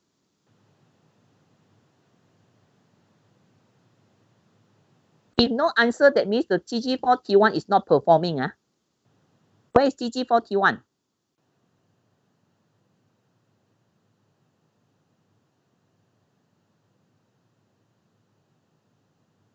Anyone is talking, but I cannot hear any voice. Sorry, Doctor. Yeah. I am TG2G4. I would like to clarify that our group get like 140. I messed up with other projects. Sorry. Okay. It's your one achieved. So now the TG tutorial group 4.1 is only got two teams, right? Two teams not yet really achieving, and the last team is really a bit far away. Right. Okay. Never mind. Can I have the last group TG5? There are 3 teams only. team leader 1. How many collected about COVID-19? 116. 116. 116. Yeah. Okay, so you're achieving now. Very soon. Okay, you can achieve. Okay. Team 2 leader.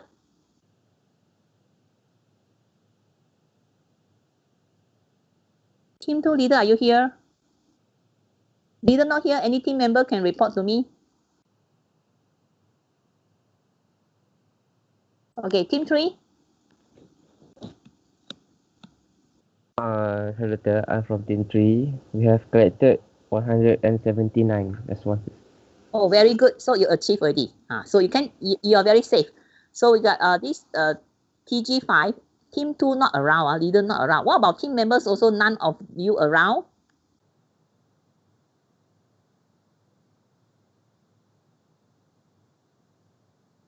Any member from TG5, T2 can report to me how many collected?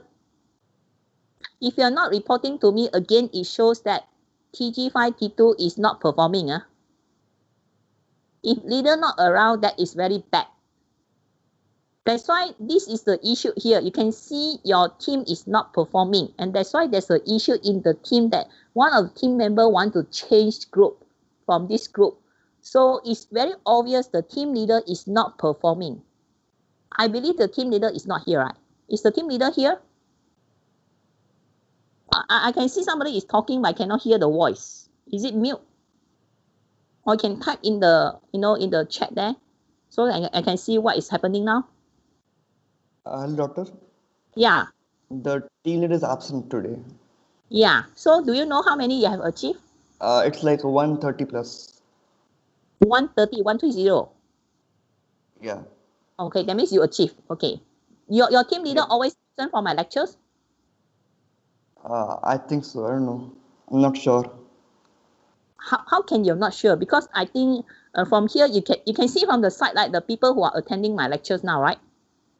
If he is absent, he told today he has some medical reasons today. Oh, he has medical reason only for today. The previous lectures. Yeah, today he told. He told you. Previous lectures he never informed. So maybe he's present. Yeah. Oh, you're not sure whether all the while he was present or absent from my class. I need to check his attendance if that's the case. Because he is supposed to take attendance. If he's absent, how can he take attendance for all of you? I think I will do a checking now after this. I will check whether he attended all my lectures previously. If he just mark the attendance without he himself present, that is nonsense. Okay, I'll look into this now. Okay, never mind. So your team already achieved. So you can see basically, I think all of you can see some team already achieved the scope, some cannot. So this is a point where you do an audit now. You're in a process audit for your project now. So you realize that if you're looking at the time frame, your data collection, if you put 2 weeks, that is not reasonable. It should be longer. I understand the tutorial group 3 is a bit more difficult because you were waiting for a Vivian system for you to use. So the team 6 you can achieve, the reason is being because you are collecting the feedback from our FSKTM. And because many of you are in my class now, I told you that in my class, I got 200 over students. So if you targeted the respondent are from FSKTM, second year students, and basically it's already got 200 over students from my group, this course, WIS 202, and I mentioned that in order for you to get the full marks of 10 marks participation in class, you have to answer the survey forms. Meaning that you have to answer the tutorial group 2 survey form, tutorial group 3's HOTS assessment form, tutorial group 4 about the playing computer games, at least these 3. The COVID-19, if they TG5 invite you, you also can participate. Because the TG5, they can go for public. It's not necessarily students from UM. The other 3 projects, they all must come from UM students. So if your target students are from FSKTM, I already saying that all of you must participate in these 3 projects by tutorial group 2, group 3, and group 4. Then the team that have chosen FSKTM, you should have achieved the targeted 120 long time ago, because I put in double quote, compulsory for you to participate in these 3 surveys. Answer these 3 surveys. Says in order to get 10 marks for your participation marks for this course. You understand? So that's why the tutorial group 3, the last group you achieve because you get students from FSKTM. Because if you're asking students from other faculty to participate because you may not know them, so they may not give you their cooperation. That's the reason why other teams are not achieving. So this is one reason. Second reason, it could be because the Vivian system we are waiting. So it was taking too long. Other teams, they already started. But then you can see tutorial group 4, the doing the game 1. There's one team also not achieving. So the tutorial group 3, you can achieve very fast compared to the tutorial group 4, the other team who got 40 something. Why you can do it and something got 70 plus, you're better than the tutorial group 4, although you were waiting for Vivian system to do the HOTS assessment. So anyway, so you try to do your best. So if your worst come to worst, you cannot do it. And then that's all you can have. Let's say you have 16 or can less or whatever, right? So you just do it. And then because somebody sent me register an account at least to receive the test result, preferably SISWA mail. Log in and fill in the start the test, make sure to answer all sections available. Submit and wait sorry. for. Yeah. Can I interrupt? Yeah. Okay, I'm from tutorial 3, and some of my respondents are from FIKSTM, and my target respondent are networking student, multimedia student, and data science students. I believe 178 of you here today. I think more than 50% are from these departments. So, but currently, my team have only received less than 50 respondents from these 3 departments. So I really need your cooperations in doing these hot assessments. I have attached the link in the chat box now. It requires your 10 minutes only. I know that it's very, you will feel offended when you have to key in your metric number and your CGPA, but please feel assured this all information will keep confidential. Secondly, don't give up when you're doing the questions at halfway, because I know some of the question is hard, but just take your time, solve the questions. If you think it is hard, you can log out and do your thing and then log in again. Just remember your password and do it, right? There are just 9 questions and I don't think it requires a lot of time. I think at least 10 minutes will do. So I think I really need your cooperations here, right? Especially from networking student, multimedia student, and data science students. I think you have see the link before or see the 4 step before that I sent in WhatsApp group, but I really need your cooperations, right? Just to do the test, the hot assessments. I know it's unfair for us from tutorial group 3, to do a hot assessment where you guys just do Google form, which is quite easy, and the data can be anonymous. So life is unfair, but we can improve together, by helping each other. So we really need your cooperation. So just do the hot assessment when you are free. So I think Dr. R, your words is powerful. Yeah. So Eric, if you want to get your 10 full class participation marks, just do the hot assessment test. And yeah, that's all. Thank you. Yeah, that's the reason why I make it compulsory. So I know it's difficult. Some of you may not want to cooperate with in this case here. And I purposely make the 10 marks. 10 marks is a lot of marks. If any one of you are not involved in this tutorial group 2, tutorial group 3, and tutorial group 4 survey question, just answer these 3 sets to get the 10 marks. It's easy to get. I can check, I can tell you, I can check who are the one not yet responded. Because the tutorial group 3, you are collecting their metric number, right? So I can check which are the metric number not in the list. Then I can minus marks from the 10 marks. You won't get the full 10 marks. So I just advise you just to participate. Then the TG3, at least 2 teams, 2 or maybe 3 teams can achieve the target. So just by answering the survey form only, it's not taking you a lot of time. And also it's good for you to do it so that you know your hot score, you know your thinking skills and so on.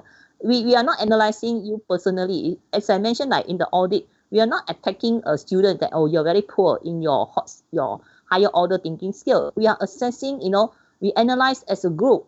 Let's say this is faculty or this department, generally the student, how is their score, but we are not analyzing student by student, you understand? We may be analyzing, okay, from this department, the highest score is this, but we do not know who is that person. We are not interested in knowing who. We can be comparing out of this department or unit here, which department for FSCM score the highest, but we are not pinpointing at this particular student or that particular is the weakest. We are just looking at who has the highest HOTS is from which department that's all. We are not looking at who is the person. You understand? So you just participate in order to get the 10 marks. That's the reason why I put the 10 marks there. I know some of you are not giving me cooperation. Okay, so take note, those who not check. Yeah. So yeah, I got the link from Sholing a very long time ago, and yeah, I tried to do the test lah, but when I tried tekan start test, it shows up on HTTP status 500 internal server error, and you have to inform us then so that we fix the problem. Why you're having the error? yeah, my account got the error. I tried my laptop and phone also got the error, so I cannot even do. Yeah. Okay. Can you, those who have error when you try to answer the HOTS question, just send me an email and then I'll forward to the developer, Vivian, to look into the issue and then solve it quickly for you. Okay. The best thing is you send me the email saying that when you try to access the HOTS link, and then what is the error message shown on the screen capture, and then put in the email, and then I'll forward to the developer to debug. Okay now? Okay, thank you, Doctor. Okay, sorry, Doctor, for interrupting. Yes. I want to register inside, but seems like it shows that my system mail have been registered, then I can't remember when I have registered, so I have no password to log in. The system say you already registered. Yes, but Yeah, I can't remember when I have registered for this. Doctor, I have the same problem. Oh, you hi, sorry, can I interrupt? Yeah. Can I interrupt? Okay, so if you have registered using your Sysone mail before, but maybe you just forget your previous password, actually you can, I think there is a setting that let me check. There is no setting to reset password. However, I think you can just register using your own personal email, okay, using a new password. I think that will be faster. Yeah. Okay. Okay. Thank you for that. Yeah, try to use that approach. If you're still having problem, then send me email and then capture the screen, and then I'll forward to the developer to debug. Okay, any other problems that encounter in the HOTS assessment, and you will try to access the link to answer the HOTS question? Any more issues? See, so these are things we have to voice out. The moment you encounter problem, just say it. You don't keep silent, we cannot help you. We do not know what's happening. When I can tell when I face any problem, I'll quickly voice it out. I can tell you I'm having a lot of network problem with this because I'm subscribed to this Cellcom. I think Cellcom is not performing well. I've been having a lot of network problem. So that's why, the moment I encounter now, I quickly go and call Cellcom. I will report to them, and then they'll tell me capture the screen, and then they will go and try to resolve my issues as soon as possible. So usually they'll take about at least about 3 days to 5 days or even 7 days. So immediately I have to report because it takes time for them to resolve my technical problem and so on. I've been having a lot of problems. Recently, I've been keep on reporting to Cellcom. It's taking me time also, wasting my time. I'm quite unhappy with Cellcom service now. You see, so the moment you got problem, you quickly address and then do something or inform. Your normal email, no Aisha, also still having problem. Can you capture the screen and then send to me? Okay. Yeah, sure. I'll email. Okay. I ask the student to resolve your problem. Okay. I ask her to and then reply to your email. I forward, and then you from there onwards you can contact her. Those who cannot send an email to me now. Okay, so I think I will help the TG3, T5 to solve your problem now. The lack of cooperation, or maybe you do not know that they're having the link problem cannot access. So at least we know that one issue why you got less participant, maybe they are facing this technical problem. Right, so hopefully we still can have at least 1 more week to resolve this issue and get equally same, almost close to your number that targeted 120 if you can. So if not, it's okay. So for other teams that still far behind, so my advice here, one way is what are the ways to catch up? Remember, you learn. One way is to extend the duration. Then your time frame project timeline will be extended. So that means you'll be behind time. So that's why you check your project progress, your SV and CV. Yeah? So if you extended, can you still meet the deadline? Just check on that. If you cannot, then you do the change management. You change the project scope. My advice is you try to achieve at least half of it. If you can 120 cut down to 50%, try to achieve up to 60 if you can at least. Now, the TG31, the HOTS assessment, I told you just now, the Indonesian researcher sent me some data, but he said his question is in Indonesian language. Of course, the question, they're all the same. It's just different language. Okay, the medium of instruction is just Indonesian, that's all. So one of the things that very lacking, one way is I can share with you the Indonesian's data for you to do the data analysis, but you have to separate your analysis. Then you mentioned that the analysis is for Indonesian university. You understand? So I need to know this. I need to know this when let's say give me one more week. By next Wednesday, I need to decide. I will give this data to which team. Okay, the team that is lacking the least number of respondents you have, I will give this Indonesian data to that team with the least number of respondents you have. You understand? Okay, is that okay? Okay, doctor. So that means I'll just say if I was the group to get that data. Your group is team what? Number what? Sorry. I'm from team 1, tutorial group T, team 1. Your total number? The one 16 one. 16. Oh, 16. Okay. I give you one more week. So you try your best. Remember that I asked the other team that are not enough respondents, and I asked the TG2 to help. Yeah. Which is the team? Which team is that? I remember asked Jin Xiang, right? Jin Xiang to help in one team that not enough respondents. Yeah. That approach help or not? I got help already. You help. Then can I have the leader to report to me? After helping from this help from this Jin Xiang, is it you get more respondent now? Yes, doctor. Actually, I haven't I haven't gotten the today's update yet. I'm still waiting for Viguan's reply.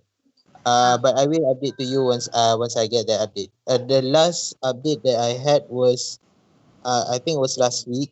We had 12 respondents. You had 12. Yes, 12. 12 respondents. So now Vivian haven't checked for you yet lah. Yes. I'm still waiting for Viguan's reply today. And once I get that, I will update you. Okay. So you check that and then report to me. Can I just stop for 5 minutes because somebody is sending, because I order something for my research project, some items sent to my house now. Give me 5 minutes, I'll come back in 5 minutes time. Okay. I have to go and receive the item for my research project. Okay, because I cannot go to office now. So the delivery man deliver my research things item to me into my house now. Okay, give me 5 minutes.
Okay, sorry for the interrupt. Okay, let's continue. Yes. Okay, so now I'm trying to give a 1 more week extension to TG3. So let's end the data collection next week, and then by Wednesday, probably if the team 1 still not enough of data sets, then I'll give you the data set from the Indonesian university. So you have to analyze this based on that. He sent me 60 sets. Okay, so you analyze 60 sets, it's just based on the Indonesian university's data. But we have to do the assessment first. So because I'm working with him now, later he will give you the score for each question, the answers given by the student, and what's the score for each student. I will ask him to do that. Right. So by the time I give you, you should get the score as well, the complete set of data. The complete set of data that you can use for data analysis. Right. Okay, any other question from the TG3? Doctor, I'd like to ask, even if we are able to collect around 60 respondents for the HOTS assessment, we still have to reduce the scope, right? Yes, because the actual scope is 120.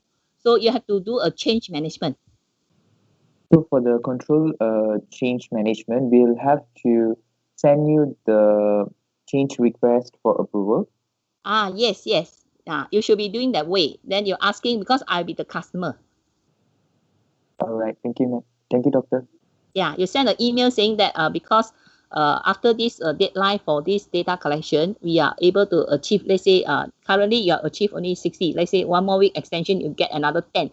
You only achieve 70 out of 120. Then you ask the request. You see, make a change request to change from 120 to 70. Whether I can approve as a customer, can approve this request. Okay now? So the others also same thing. If you cannot achieve 120, you send an email for approval, or you apply negotiation scale. That means you want to negotiate with me that can we reduce the project scope from 120 to, let's say you can achieve 80, then 80. If 90, 90, if it's 60, then you tell me it's 60. So this is called negotiation scale. You're applying your soft skills in this case. Understand? Okay. Any other question from TG3? I think the TG3 is the group that having the problem with the project scope that is not able to meet. The others I can see is quite safe. So same thing with other teams. If also cannot achieve, like for example, the team doing the game one, is one team quite far behind, 40 something. So after 1 more week, you must check your deadline. So when is your deadline for data collection? If there's 1 more week later, so by ending date, how many sets have you collected? Do you think you still can extend some more? If you have no time to extend some more, then you send an email to request for change of project scope. So after I approve, then you put it, document it in your change management, and also you update whatever, your project plan. Okay now? So I believe there are a few teams that from other tutorial groups that having this scope problem. Right? Doctor? Yes.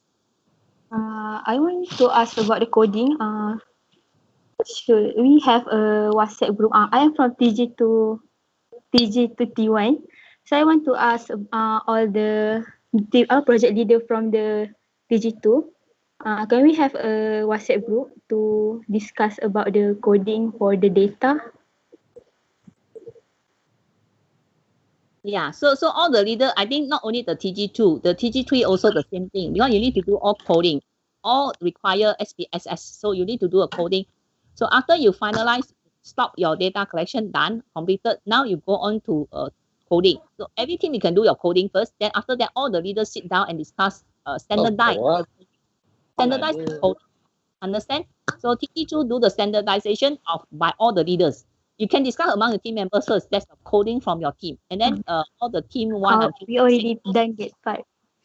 I know now you're done, but other team I'm not sure. So all the teams with your own first, then later the leaders only sit down and finalize which coding you want to use, because different team may say, question 1 I want to Q1 underscore. Let's say this is section A. Section A SA.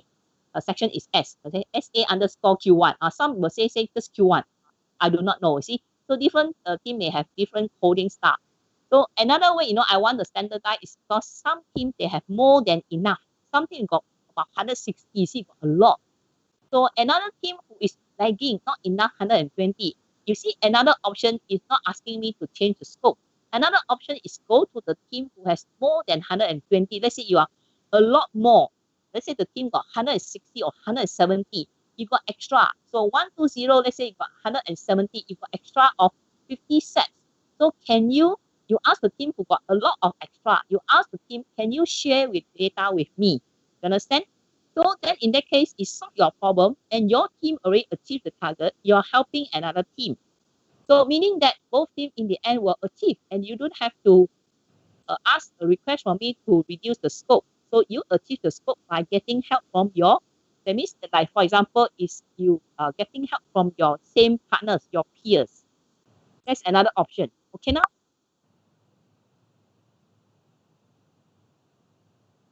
You know, the approach will be asking from your peers to achieve your set target. That's another option. Not necessarily by just reducing the scope. You can get help from others, other teams. So you can also treat it as you subcontract. Okay? Or somebody is doing a favor for you. Okay, understand? There are many approaches. That's why I want to see how you solve your problem. So the main problem you have, most of you having now, is the scope problem you cannot achieve. So what is the best method for you to achieve? Some team you will achieve, a lot extra. Can you share some with others? Okay? So if you share some with others, that means you're doing a favor for another team. So next time, one day, you have another project, you are in trouble, you cannot achieve certain things, same thing like a scope. Then the other team can achieve. So the other team will return a favor to you. You understand? There's an approach in project management where I help you in future. That means I help you, you owe me something. Okay, you return a favor in future to me. You understand now? Okay, that's another approach, right? Okay, do you understand? Okay, yeah. Okay, any other questions? So do the coding one, all the team, you can do your own coding first. Then all the leaders, you set up your own WhatsApp group. And then the leaders sit down and finalize compromise with one standard one. So that later, if you're sharing data, you can use the standard coding. You will not have problem. You say, because your coding different, I cannot use your data. You understand? That's why I say I want standardized the coding. I can check out some of the thing whether I can get any other data to help. Right? Okay. The game one, I cannot because I have not conducted that research before. It's the first time I'm conducting this survey about the game issues. But the C-test one, yes, I've done before. Okay, and then the course is first time. So COVID-19 is also first time, so I can't. But COVID-19 is no problem. All the 3 teams can get from public. Okay, any other questions?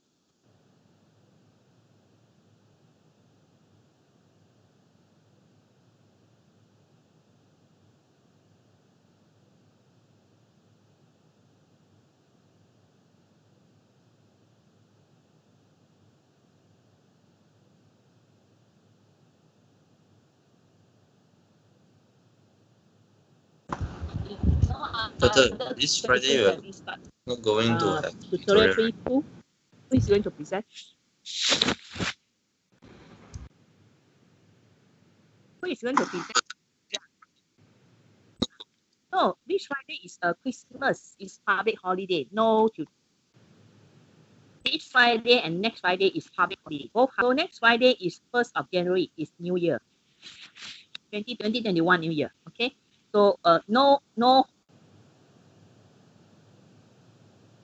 at this Friday because I quickly have to rush. The reason why I use the lecture for all this discussion because this one, the tutorial 3, is important for this Saturday's test 2.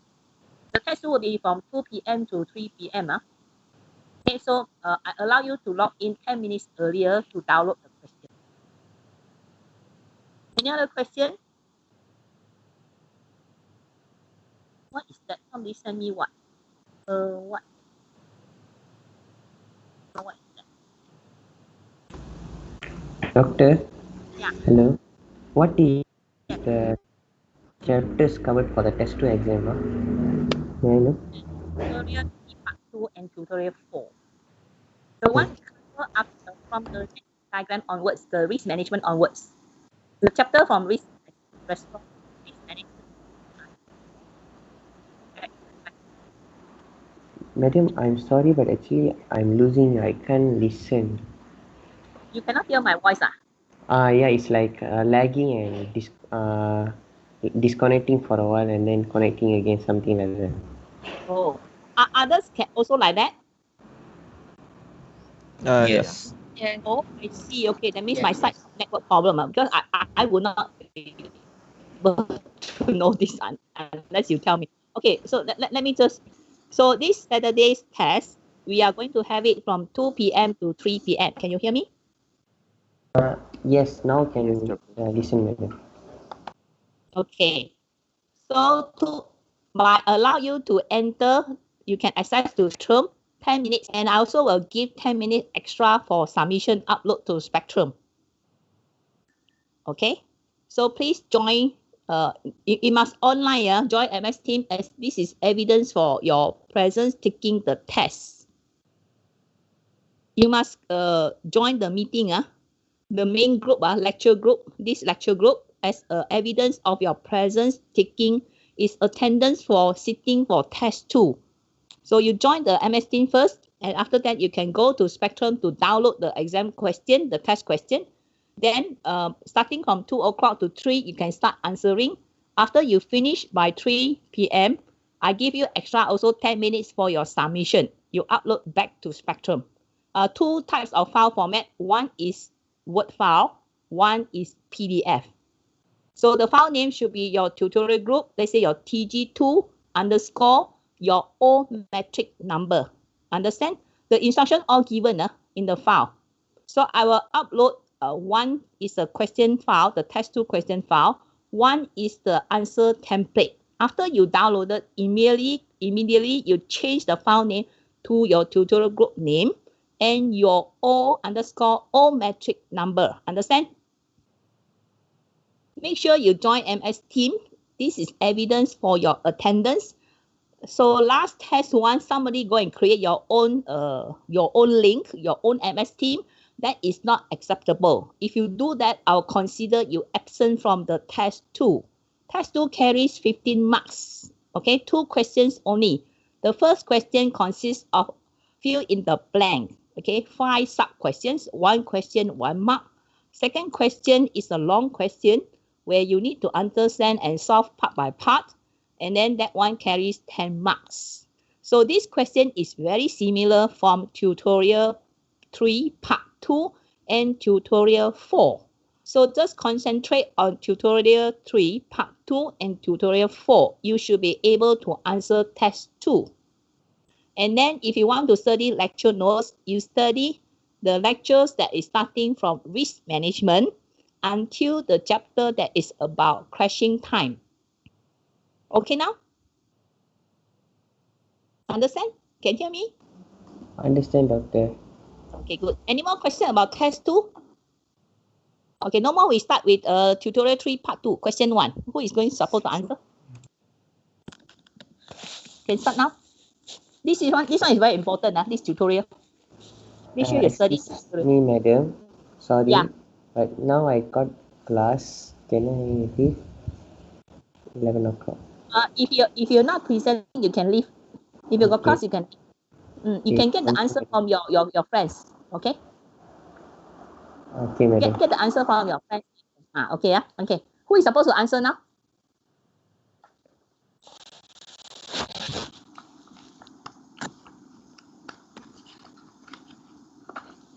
Who is supposed to answer? TG5T2. Question 1. TG5T2. The leader, have you assigned to somebody to answer question 1?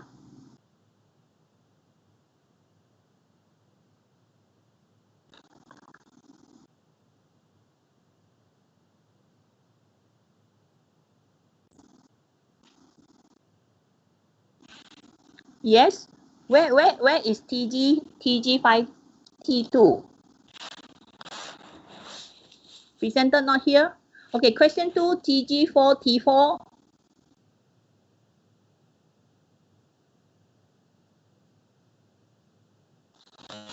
TG4T4. Question 2. Presenter here.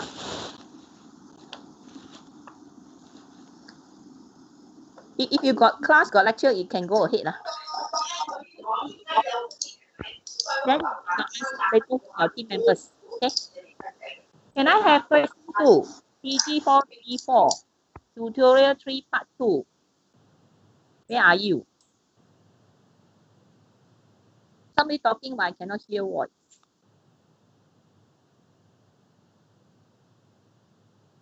This network is very bad.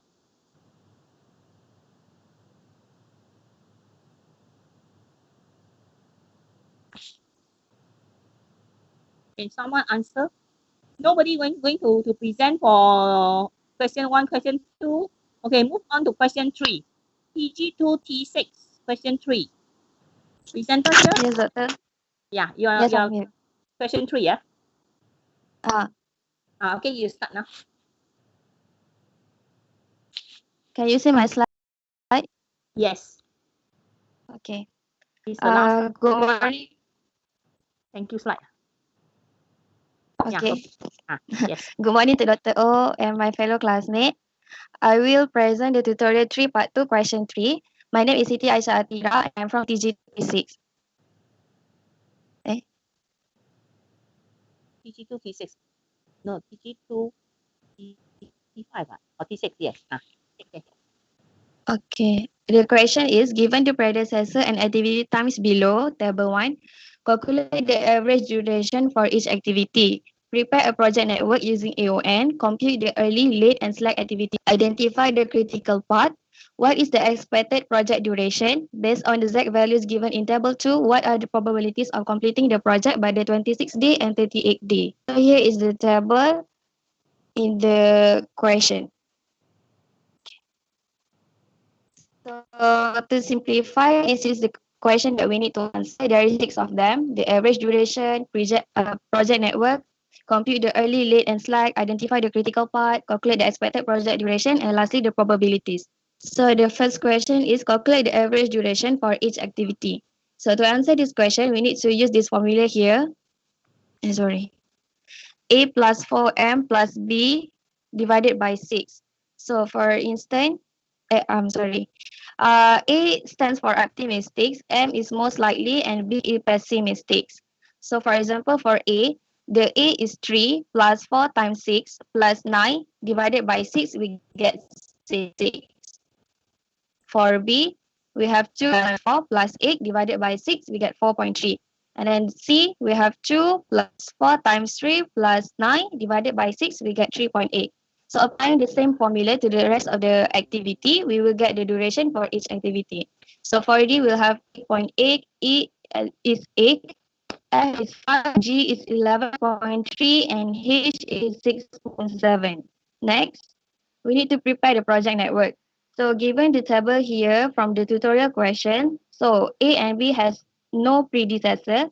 So A and B, the first one here, and then C and D following. So C and D is following predecessor A, and then B is followed by, and C is followed by F, and then G is following D and E, and lastly H is following F and G. So as well as calculate the expected duration before, so we can fill in the box in the legend.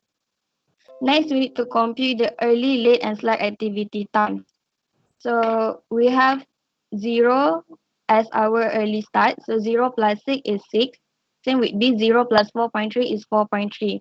And then we bring it forward to C and D, 6 and 6, and then E, we have 4.3. 6 plus 3.8 is 9.8. 6 plus 8.8 is 14.8. 4.3 plus 8 is 12.3. And then we bring C forward to F, 9.8 plus 5 is 14.8. And then between D and E, as we are going forward, we need to choose the largest value. So we will choose 14.8 as the early start for G. So 14.8 plus 11.3, we will get 26.1. So same case here, we will choose the largest value, 26.1, bring to H. 26.1 plus 6.7 is 32.8. And then 32.8 will be the late start for H. So 32.8 will minus 6.7 will get 26.1. And then we bring it to F and G. 26.1 minus 5 is 21.1. 26 minus 1, 26.1 minus 11.3 is 14.8. And then we bring to D and E. Same goes to 21.1, bring to C. We need to minus with 3.8. We get 17.3. 14.8 minus 8.8 is 6. 14.8 minus 8 is 6.8. And as we are going backward, we need to choose the smallest value. So we will choose 6. 6 minus 6 is 0. And then 6.8 bring to B. 6.8 minus 4.3 is 2.5. So we have compute the early and late. Next, we need to compute the slack activity times. So we just need to minus the early start and we need to minus early finish and early start and late finish and late. So 0 minus 0 is 0, 6 minus 6 is 0, 2.5 minus 0 is 2.5, 6.8 minus 4.3 is 2.5. And same goes to the rest.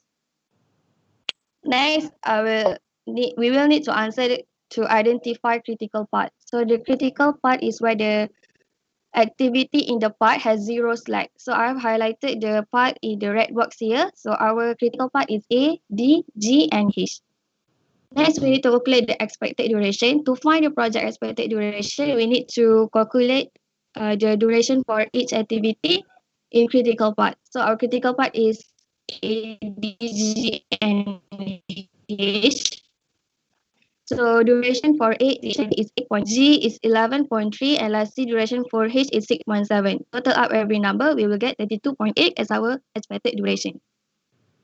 The last two questions is probabilities of completing the project by the 26th day and 38th day. So to answer the probabilities, we will use this formula here, x minus mu divided by standard deviation, where x is days in question, for example, 26 and 38. Mu is our expected duration that we have calculated before, which is 32.8, and then standard deviation. However, we don't have the standard deviation value yet, so we will need to find the variance first. The variance of the so the formula is b minus a divided by 6 squared. Same goes to same like the slide before. B is pessimistic and A is optimistic. So to find the variance of the project, we need to total up the variance for every activity in the critical path. So variance for A is 9 minus 3 divided by 6, and then we square it, we get 1. 12 minus 5 divided by 6 square, and we get 1.4. And then 16 minus 4 divided by 6 square, and we'll get 4. Same goes to H, 14 minus 2 divided by 6, square it, and we'll get 4. Total up every variance, we'll get 10.4. And then square it, the variance, we'll get the standard deviation of the project, which is 3.2. Next is we can answer the probabilities. So the first one is 26D. So the formula here is Z equal to X minus mu divided by standard deviation. X is 26, mu is 32.8, and standard deviation is 3.2. So we calculate and then we get negative 2.1. The probabilities is 0.018. So to clarify, I have drew the calculation many times. However, I still get the same value, negative 2.1. However, the value is not in the Z-score table given in the tutorial. So unfortunately, I got my answer if it's correct. Then the last question is 38D. Just like the previous method, we need to minus x and mu divided by standard deviation. 38 minus 32.8 divided by 3.2 will get 1.6. So from the Z-score table, 1.6 probability value is 0.945. But notice that 38 is more than our expected duration, 32.8. So we need to minus the Z-score, we need to minus the probability with 1. So 1 minus 0.945 equal to 0.055.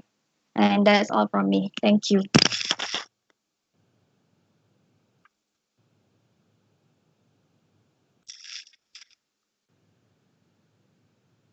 Can you just explain why you need to 1 minus 1? You only get to a Z table, right? Your last one, the second one. Wait. The first one, you cannot get the value minus 2.1, right? This one. Okay. Minus 2.1. The last two slides about the can you complete the project by the certain time duration? You look at the first one first, and then you look at the Z. What is the value first? After you calculated, what's the Z score? Z negative 2.1. Yeah. So you look at the Z table. Here is it, but there is no negative 2.1. You show the Z table first. Show me the Z Google. table. No, show me the Z table. That's the Z table, right? Yes. Yeah, show This me one that. is the Z. No, your slide is thank you slide. Okay. Okay. Now stay. Now is the Z value. Okay. Your one is minus 2.1, right? You can see minus 2.0. Yes. You can see minus 2.2. Yes. So that means minus 2.1 is in between these two, right? Yeah. So remember in my slide, I show you how to calculate value that is not exactly shown on the Z value, but in between two values. You know how to do that, right? In my slide, I explained that. I'm sorry, I don't know. No, in my slide, I explained that. Others know, right? Other students, do you know? You take the two values. Can you see? You got minus 2.0 is 0.023, right? Then minus 2.2 is 0.014. So that means if minus 2.1, it should be a value between 0.023 and 0.014. You give me answer 0.018, I think is correct. That means you do some calculation in between these two. Take the average. Oh. I explained this in my lecture notes, so I think your answer should be correct because it's between these two values. Okay. So I expect it's correct. So I don't know whether you do the calculation of taking the value or not. So the next one. You already got the exact value. Why you need to 1 minus? Next one. The next slide. The next one is finishing. This one is 26 days. Next one. So is of course probability is not so high because it's less than the 50% day. So this one 38 days is more than the the date given, right? So of course the probability is very much higher. I don't understand why you 1 minus that one. You don't have to. So your Z value is 1.6 positive, right? So you check the table, Z table, you got 1.6 there, right? Which is 0.945. So that's the probability. So 0.945, that means the chances of this finishing on the 38th day will be 94.5%. You don't need the 1 minus 0.945. You don't need that. You understand? Yes. Okay, doctor. That one is wrong. That one you throw away. Then the one is 0.945, meaning that if you want to finish on the 38th day, so the chances is 94.5%. That's the meaning. Okay now? Okay. Okay, that's Thank all. you, doctor. You're welcome. So if any value is not exactly, then you compare the two values which is in between. You do the calculation, take the average between the two. If you still don't understand, you refer to my lecture notes. I think my lecture notes explain this. Okay now? Anyone still don't understand? Okay, you must know the step, to follow the step, how to draw, how to calculate the average. So if the value is something, let's say 3.5. So anything 0.5 you add to become 4. Make it an integer, you understand? So if let's say 3.1, then you put it, the duration is 3 unit of time. It's 3.8, then become 4. Anything is 0.5 and above, just add 1 to become integer. Anything below 5, just throw away the decimal point. Understand now? 2.1, 2.2, 2.3, just put 2. The unit of time is just 2. So if let's say 2.5, 2.6, and 2.9, you change to become 3 unit of time. Okay now? Use the integer value. Don't put the decimal point. Okay. So of course the variance, that one you can use the decimal. So you standardize, you want 1 decimal values or you want to 2 decimal. So that's all. No need to put too long. Okay. The most you want to put is up to 3 only. Okay. Minimum is 1. At least you the most decimal you use, of course, it's more accurate. So the most you can use is up to 3 is enough already. Understand now? Any other question about this question? Okay. So I think if no question, we proceed to next question. Question 4. Okay, good morning, Dr. Au. I will present. Yeah, sure.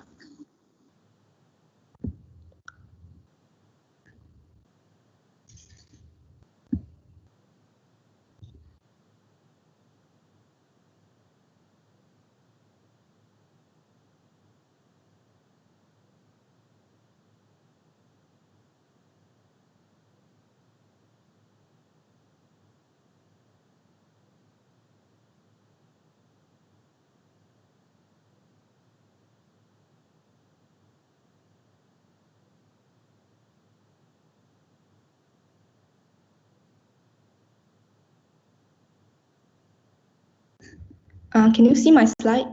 Yes. Okay.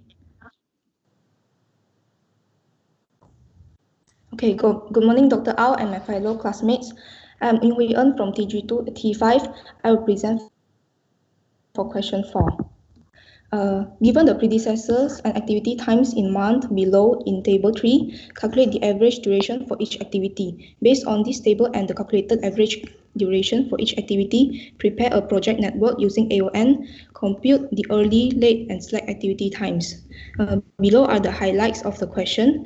Given table 3, the predecessors and activity times in month, and we need to calculate the average duration for each activity and prepare a project network using AON. And then compute the early, late, and slack activity times. This is the table 3.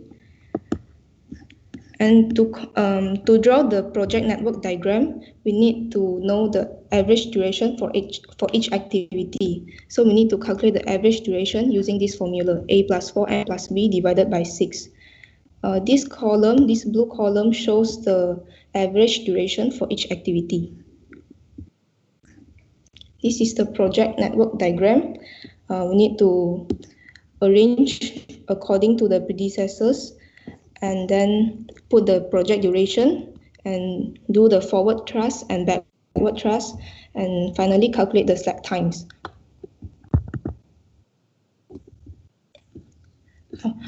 Question 4.1. What is the expected project duration? The answer is 90 months.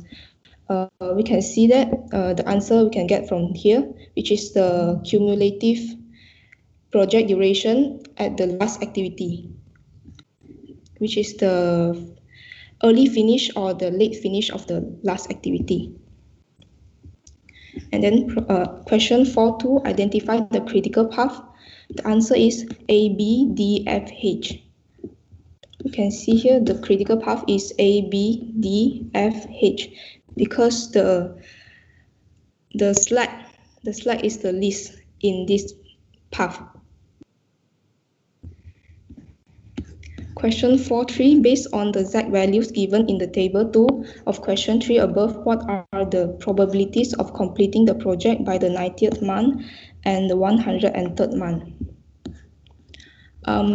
To calculate the probability, we need the standard deviation of the project. And to calculate the standard deviation of project, we need to calculate the standard deviation for activities first. And we only need the standard deviation for critical activities, which are the activities on the critical path, A, B, D, F, H.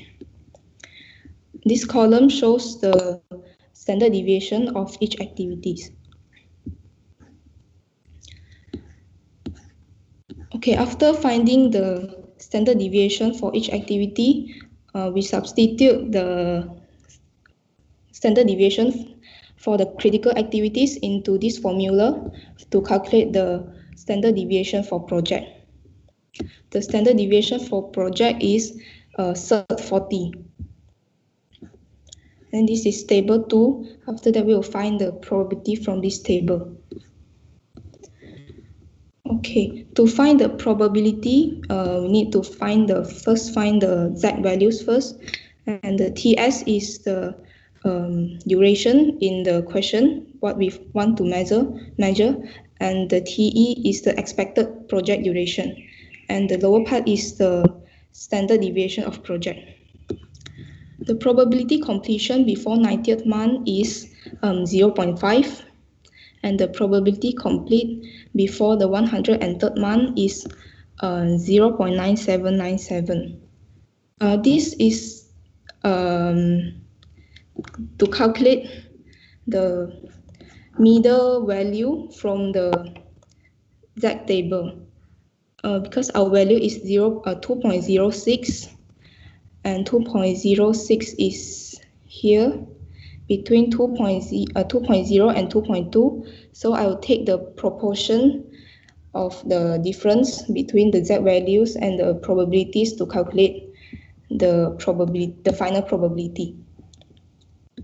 Thank you. That's all for my presentation. Can you just go back to let me have a look at the table, the duration after you calculate based on the optimistic, most likely, and pessimistic? Sure. Yeah, can you enlarge a bit? What's the calculation of the duration first? Calculation of duration. You got 3 sets of value, right? Yeah. So you need to calculate what is the average based on these three sets of value. Yeah, let me just hold on that side. I want to check this one first. 13, okay, A is 13, B is 20, C is 7, D is 35. Okay, E is 30, then G is 16, and then you have F 7 and H is 15. Just a minute. Can you go back? The question got any lags? No. No. Oh, there's no lags. Okay, maybe there's a change. Let me check. I just downloaded the question whether I got the. Give me a minute. Let me check something first. Okay.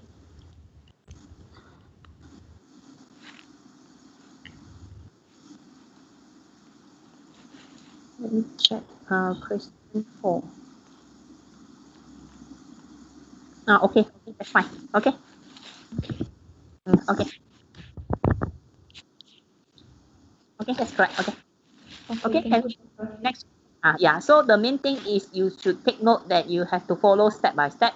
When you calculate, make sure that you don't put in all the values, only focusing on critical path. Understand? If you take all the values into the calculation, that means the answer will be incorrect. So you only take those notes that is along the critical path only. Right. Okay, next question, please. TG3 E5.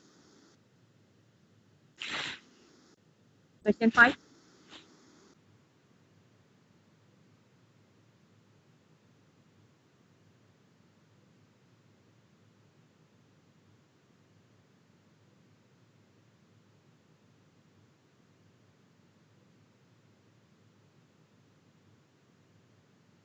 Who is supposed to answer?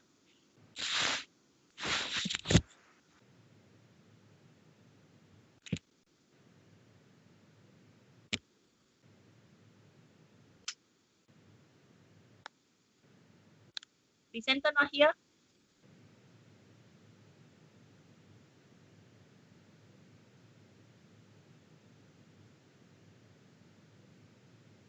Muhammad Saiful, are you the one who is going to present?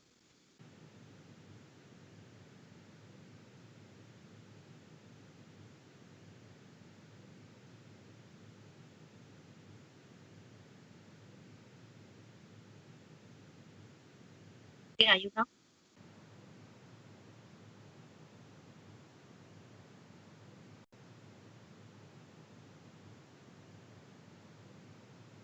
Having a network problem? Can see still connecting?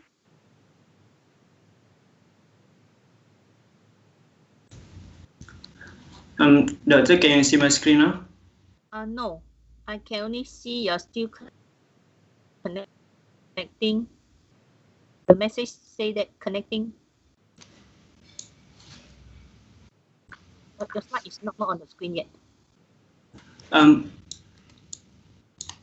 I am so sorry, Doctor. Actually, the presenter is not available, so I am not preparing the slide for this question. So I guess I will just present from the question itself, from the PDF.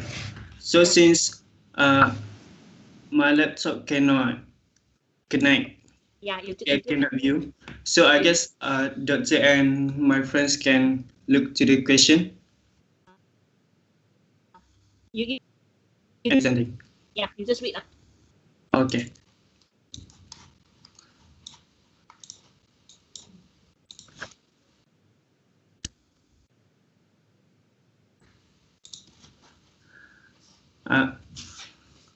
Good morning to Doctor and my friends. Okay, for tutorial 3 part 2, question 5, we have to answer true or false. The first question is, resource scheduling usually reduces flexibility in managing projects.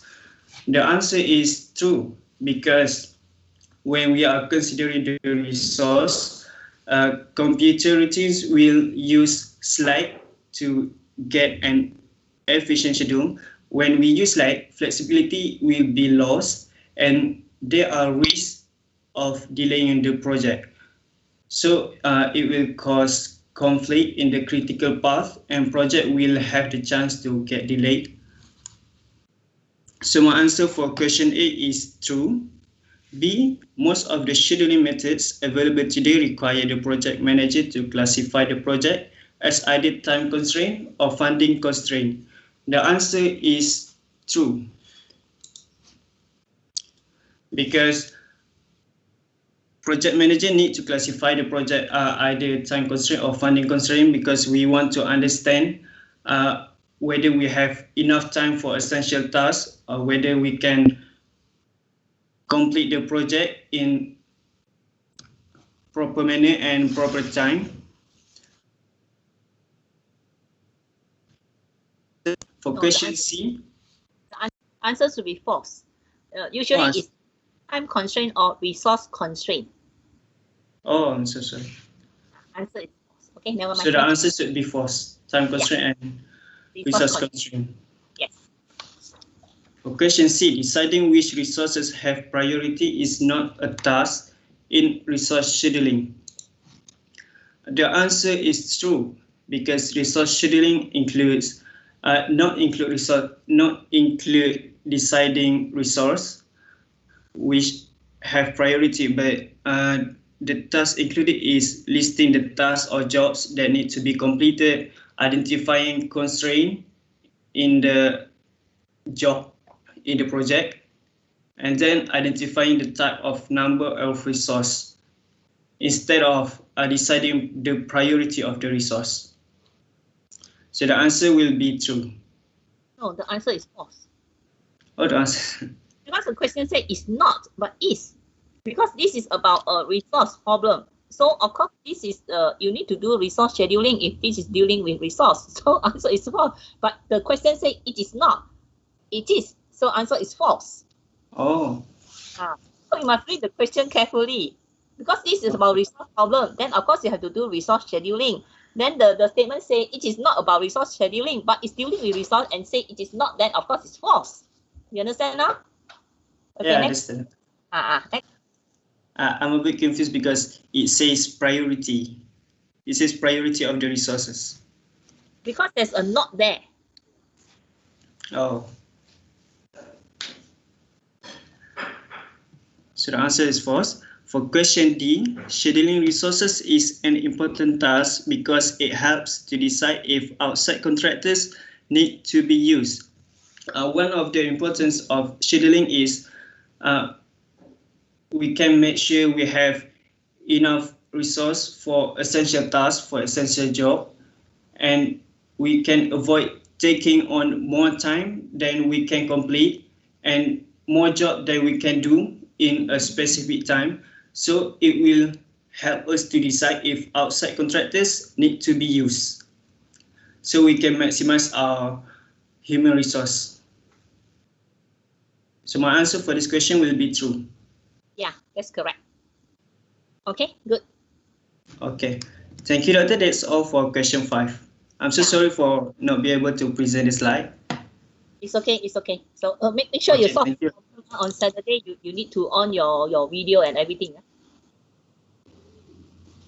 Okay.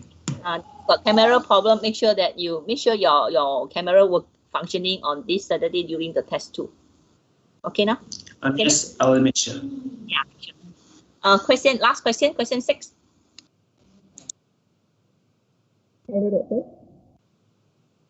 Yeah. Yeah, I can hear.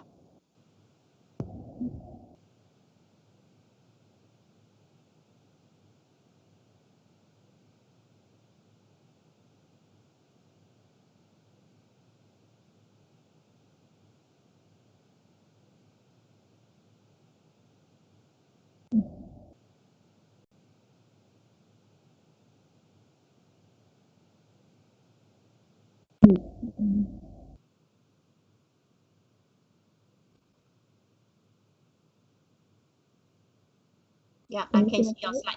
I can see your slide now.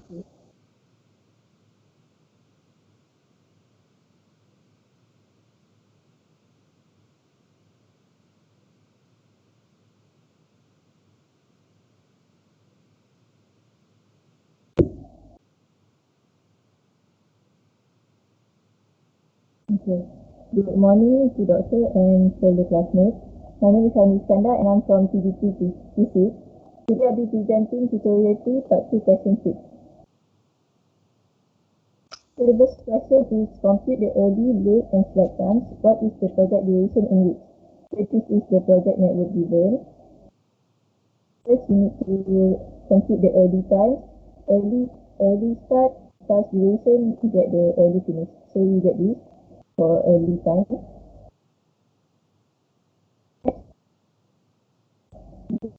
Finish minus duration, you get this like this.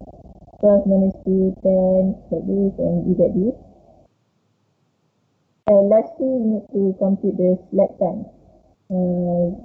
Late start minus early start, late finish minus early finish, you get this. So the answer to this question is the project duration is equal to plus 8, which this final value indicates the project duration. The next question is assume only one carpenter and 2 electricians are available respectively. Using figure 2, develop a loading chart of resources for carpenters and electricians. So we know that this question is about a resource constraint project. So and the question didn't specifically ask us to use heuristics. So I use the trial and error method here.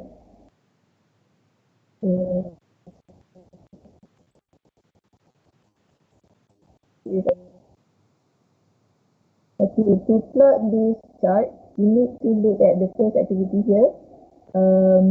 This first activity need 1 carpenter for 3 periods. So just plot this, just plot like this for 3 periods here. This indicates the activity ID 1. Next, this is the trial and error, so you can either choose 2 or 3. You just plot like this, but here I'm just showing you the best answer. So the best answer is 3. So after 3, we only need 1 carpenter for 1 period here. So just plot like this. So after 3, you can do activity 2 and 5 together, since activity 2 only need 1 carpenter and activity 3 needs 2 electricians. So the resources is available. So activity 2 need 1 carpenter for 4 periods like this. For activity 5 needs 2 electricians for 5 periods. Start like this. Okay, the last before we go to the last activities, we need to finish the activity 4 here, which needs 1 electrician for 3 periods. So just start like this. And lastly, the activity 6 need 1 carpenter for 2 periods. So the final answer should be like this. And look at this. This is actually we have a slack between activity 2 and 4 because activity 2 here after activity 2 there is a free time period. So this box indicate the slack before activity 4. So the last question is based on your answers given part B, complete the early, late and slack times for the project. Draw the latest project network.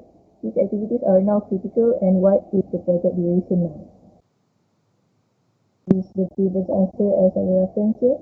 So this is the initial resource schedule network. How we start this is look at this, the activity 1, the 0 here and end at 3. So this plot the early side is 0 and then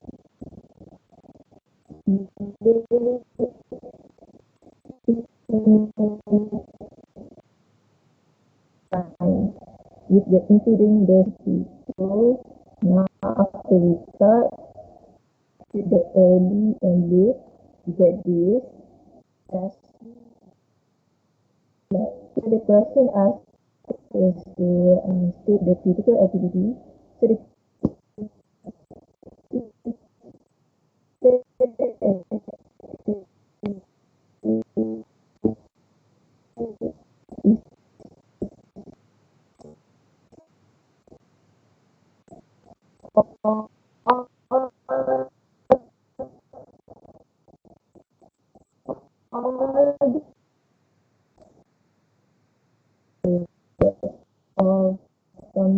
Okay.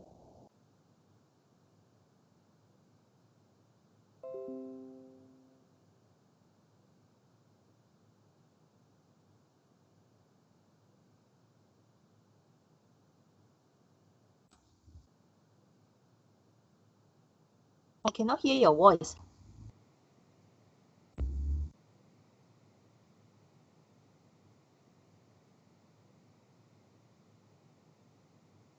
Cannot hear? Yeah, now okay.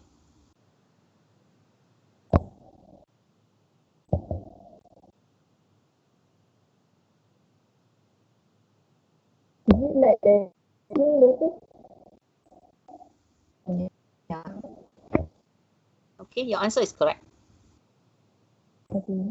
Thank you, Doctor.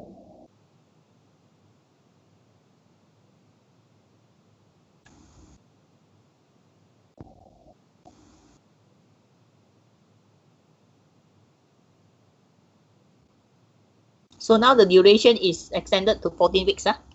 Okay, any question for this question? Last question, anyone got question about this?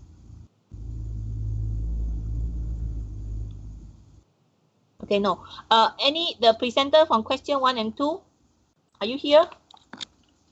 Hello, Doctor. Yeah. I'm supposed to present the question 1 from tutorial 3. Can Okay. I begin? Okay. Yeah, sure.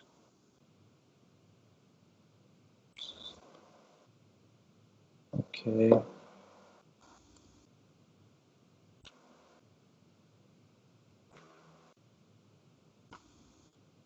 Oh, I have to quit Microsoft Team and join it again. Can I do it for like 1 minute? Sure, Because sure. yeah, okay. Yeah, I understand. Okay.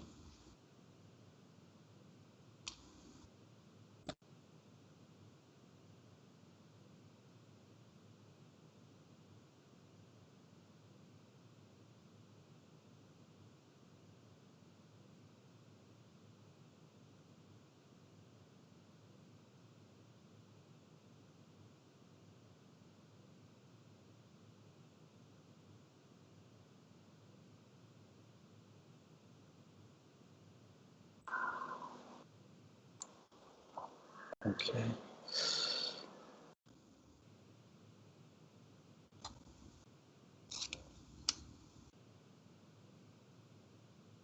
Doctor, can you see my screen? Yes. Okay.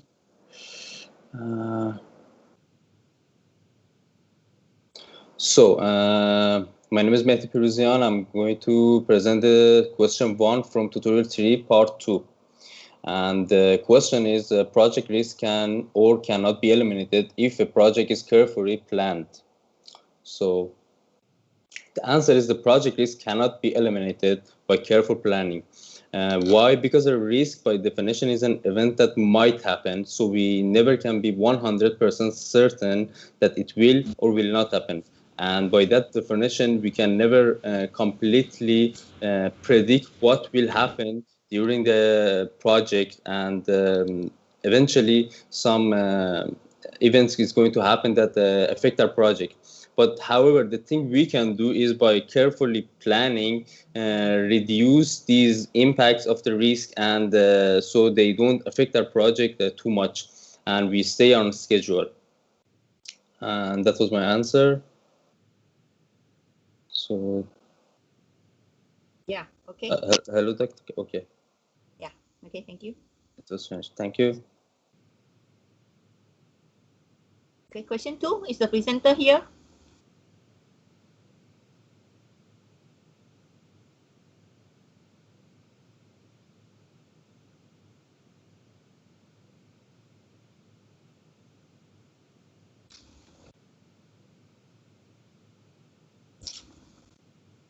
TG4T4.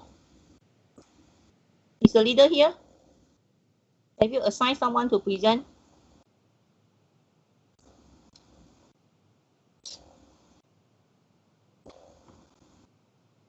Is the leader here? TG4T4. Yes, Doctor, I'm here. Yeah. Who is supposed to answer this question? Just a second. Tutorial 4. I put TG4. No. Oh God. Oh my gosh. You didn't I notice. mistook it. I thought that I just need to answer for the first one. Sorry. You answer first one. No, he first one. First question. Because I just look at that. Just need to answer for the tutorial 4. I mislooked that I need to assign someone to answer for tutorial 3 part 2 as well. Oh, so did not assign anyone. Yeah, sorry about that. I mislooked it. I thought that I just need to assign someone for tutorial 4. You I forgot mistook that. question. Okay, never mind. It's okay. Okay, never Sorry, mind. sorry. No problem. Is it okay if I never mind. After today, I guess I will do a slide and explanation regarding this question. Then I upload it here. Is that okay? You upload to Spectrum so that everyone can get answer. Spectrum. Yeah. So Yeah, Spectrum. I guess it would be better if I You can. Spectrum. You can send. Because I don't think I can upload in the Spectrum actually. Spectrum will be giving to all others team 1 as well. You can upload to this MS Teams, the files. Yeah. So after today, I will upload this MS Team after I clear out this question. Yes, just label the question, the tutorial number. Okay, yeah, I will do it after this. Then you upload, then the rest all can access from this MS Teams here. Okay. Okay. Okay. Sorry for that, doctor. Yeah, it's okay. So any other question regarding this tutorial and also the test 2? If you're still anything not sure, please ask now before it's too late. The test will be on this Saturday. Anyone got questions? I'd like to ask whether the risk management chapter, is it the whole chapter is coming for this test too, or only study from PERT calculation? Calculations. Right, thank you, doctor. Okay, any more? Sorry, doctor. Yeah. Can I ask for the answer? Do we need to include our work for calculation, or we just need to put our answer? You have to show the step how you derive the answers. You need to show step by step because I give you basic steps. So if you just give me the answer, let's say the network diagram, and then you just give me the final answer is like just now the question 6. You give me, let's say, week 14 without showing me the step until you derive 14, then you're going to lose all the marks. You will get only the 1 mark, only just for the final answer. So I advise you to show all the calculations step by step and then put into the Word file. So after end of the test session, you convert the Word file to PDF. So you upload both Word file and PDF file. Understand? You need to step by step, not like marks for every step. So if you miss the step, that means you miss all the marks. Doctor, sorry, means that the question also involve drawing, right? Yes, got drawing. So I advise you to draw manually, then you capture image and paste it inside the Word file. That would be faster. But if you use, let's say, Word, the draw, feature, then you start drawing, it will take you a long time. Okay. You can draw manually using pencil is okay, but make sure it's clear and then label all the numbers clearly. So after finishing doing all the drawing and the calculation, you can capture this image, this diagram, and then you paste inside. You can use your handphone to capture, and then you paste it, transfer into the Word file. Understand? And then put in the right section question 1, part 1. Make sure that it's still there. Understand? Okay, thank you, doctor. Okay. So any more questions? Should you ask now? Not asking during the test, then will be like disturbing all others. Excuse me, doctor. Yeah. How many parts will the test include? Say again, how many what? Parts. Marks, 15 marks. 1-5. I already mentioned just now. Got 2 questions. First question, 5 marks, is fill in the blank. 1 question, 1 mark. So it's 5 questions. In question 1, got 5 sub-questions, A, B, C, D, E, like that. Okay, so 5, you have to fill in 5 blanks. Okay, that means there'll be blanks for you to fill in. Then the total marks for question 1 is 5 marks. Fill in the blanks. Second question is a structure question. Have to give the question and then you have to answer part by part, and then this will involve the drawing, calculation, and so on. So second question will be 10 marks. So total 15 marks. Okay. Noted, doctor. Thanks. Yeah. Any more questions? Doctor, I have a question. Yeah. I want to ask if the probability that we calculated, that means the Z value is not that average between those two Z value. That means if there is any not really accurate of the answer scheme, is it still acceptable if the probability that calculated? Usually you may not find, let's say in the Z score. So there's the table there. Let's say like just now the example in the tutorial question, you get, let's say it's just like 2.0 and you get 2.0 and 2.2 only in the Z table. But your answer here is 2.1. So you cannot find minus 2.1, which is not shown in the Z table. Then you must estimate, or if you know, if you refer to my lecture notes, I show you how to calculate, take the difference between the two and half of it. Then it will be the value for minus 2.1. You do it that way. But if you do not know, you can just do not know how to do it correctly, you must give a value which is between 2.0 and 2.2. You understand? Yeah. So doctor, can we like calculate the real value of that particular Z score? Because calculator have that feature actually. Yes. If you can have, you're allowed to use calculator. You can get exact value, then you just give me the exact value. But you still have to show the step. All right, thank you, doctor. Okay. Any more questions? Doctor, I'm here to present the tutorial for question 2. Unfortunately, I missed my slot last tutorial session. Oh yeah. Okay. Yes. Please start now. Okay.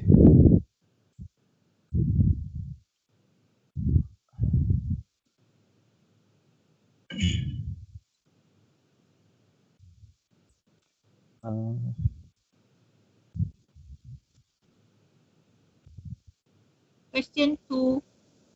Yeah. Yeah. Okay. Sure. Can you see my slide? Yes. Okay, now you can start now. Okay. Okay. So,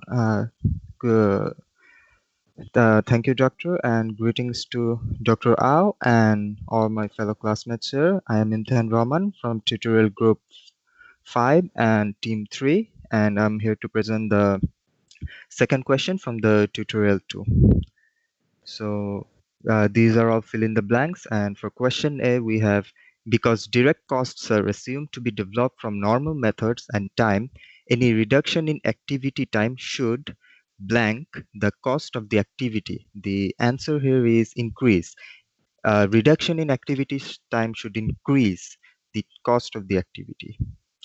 And moving on to the next question, to shorten the duration of a project manager should limit the choices of activities to just those which are on the dash. The answer here is critical path. Critical path is the purpose of critical path is like to find the least amount of time we'll need to complete a task, and it is essential for mapping out a successful project. And the next question is the dash time for an activity represents low cost, realistic, efficient methods for completing the activity under typical conditions.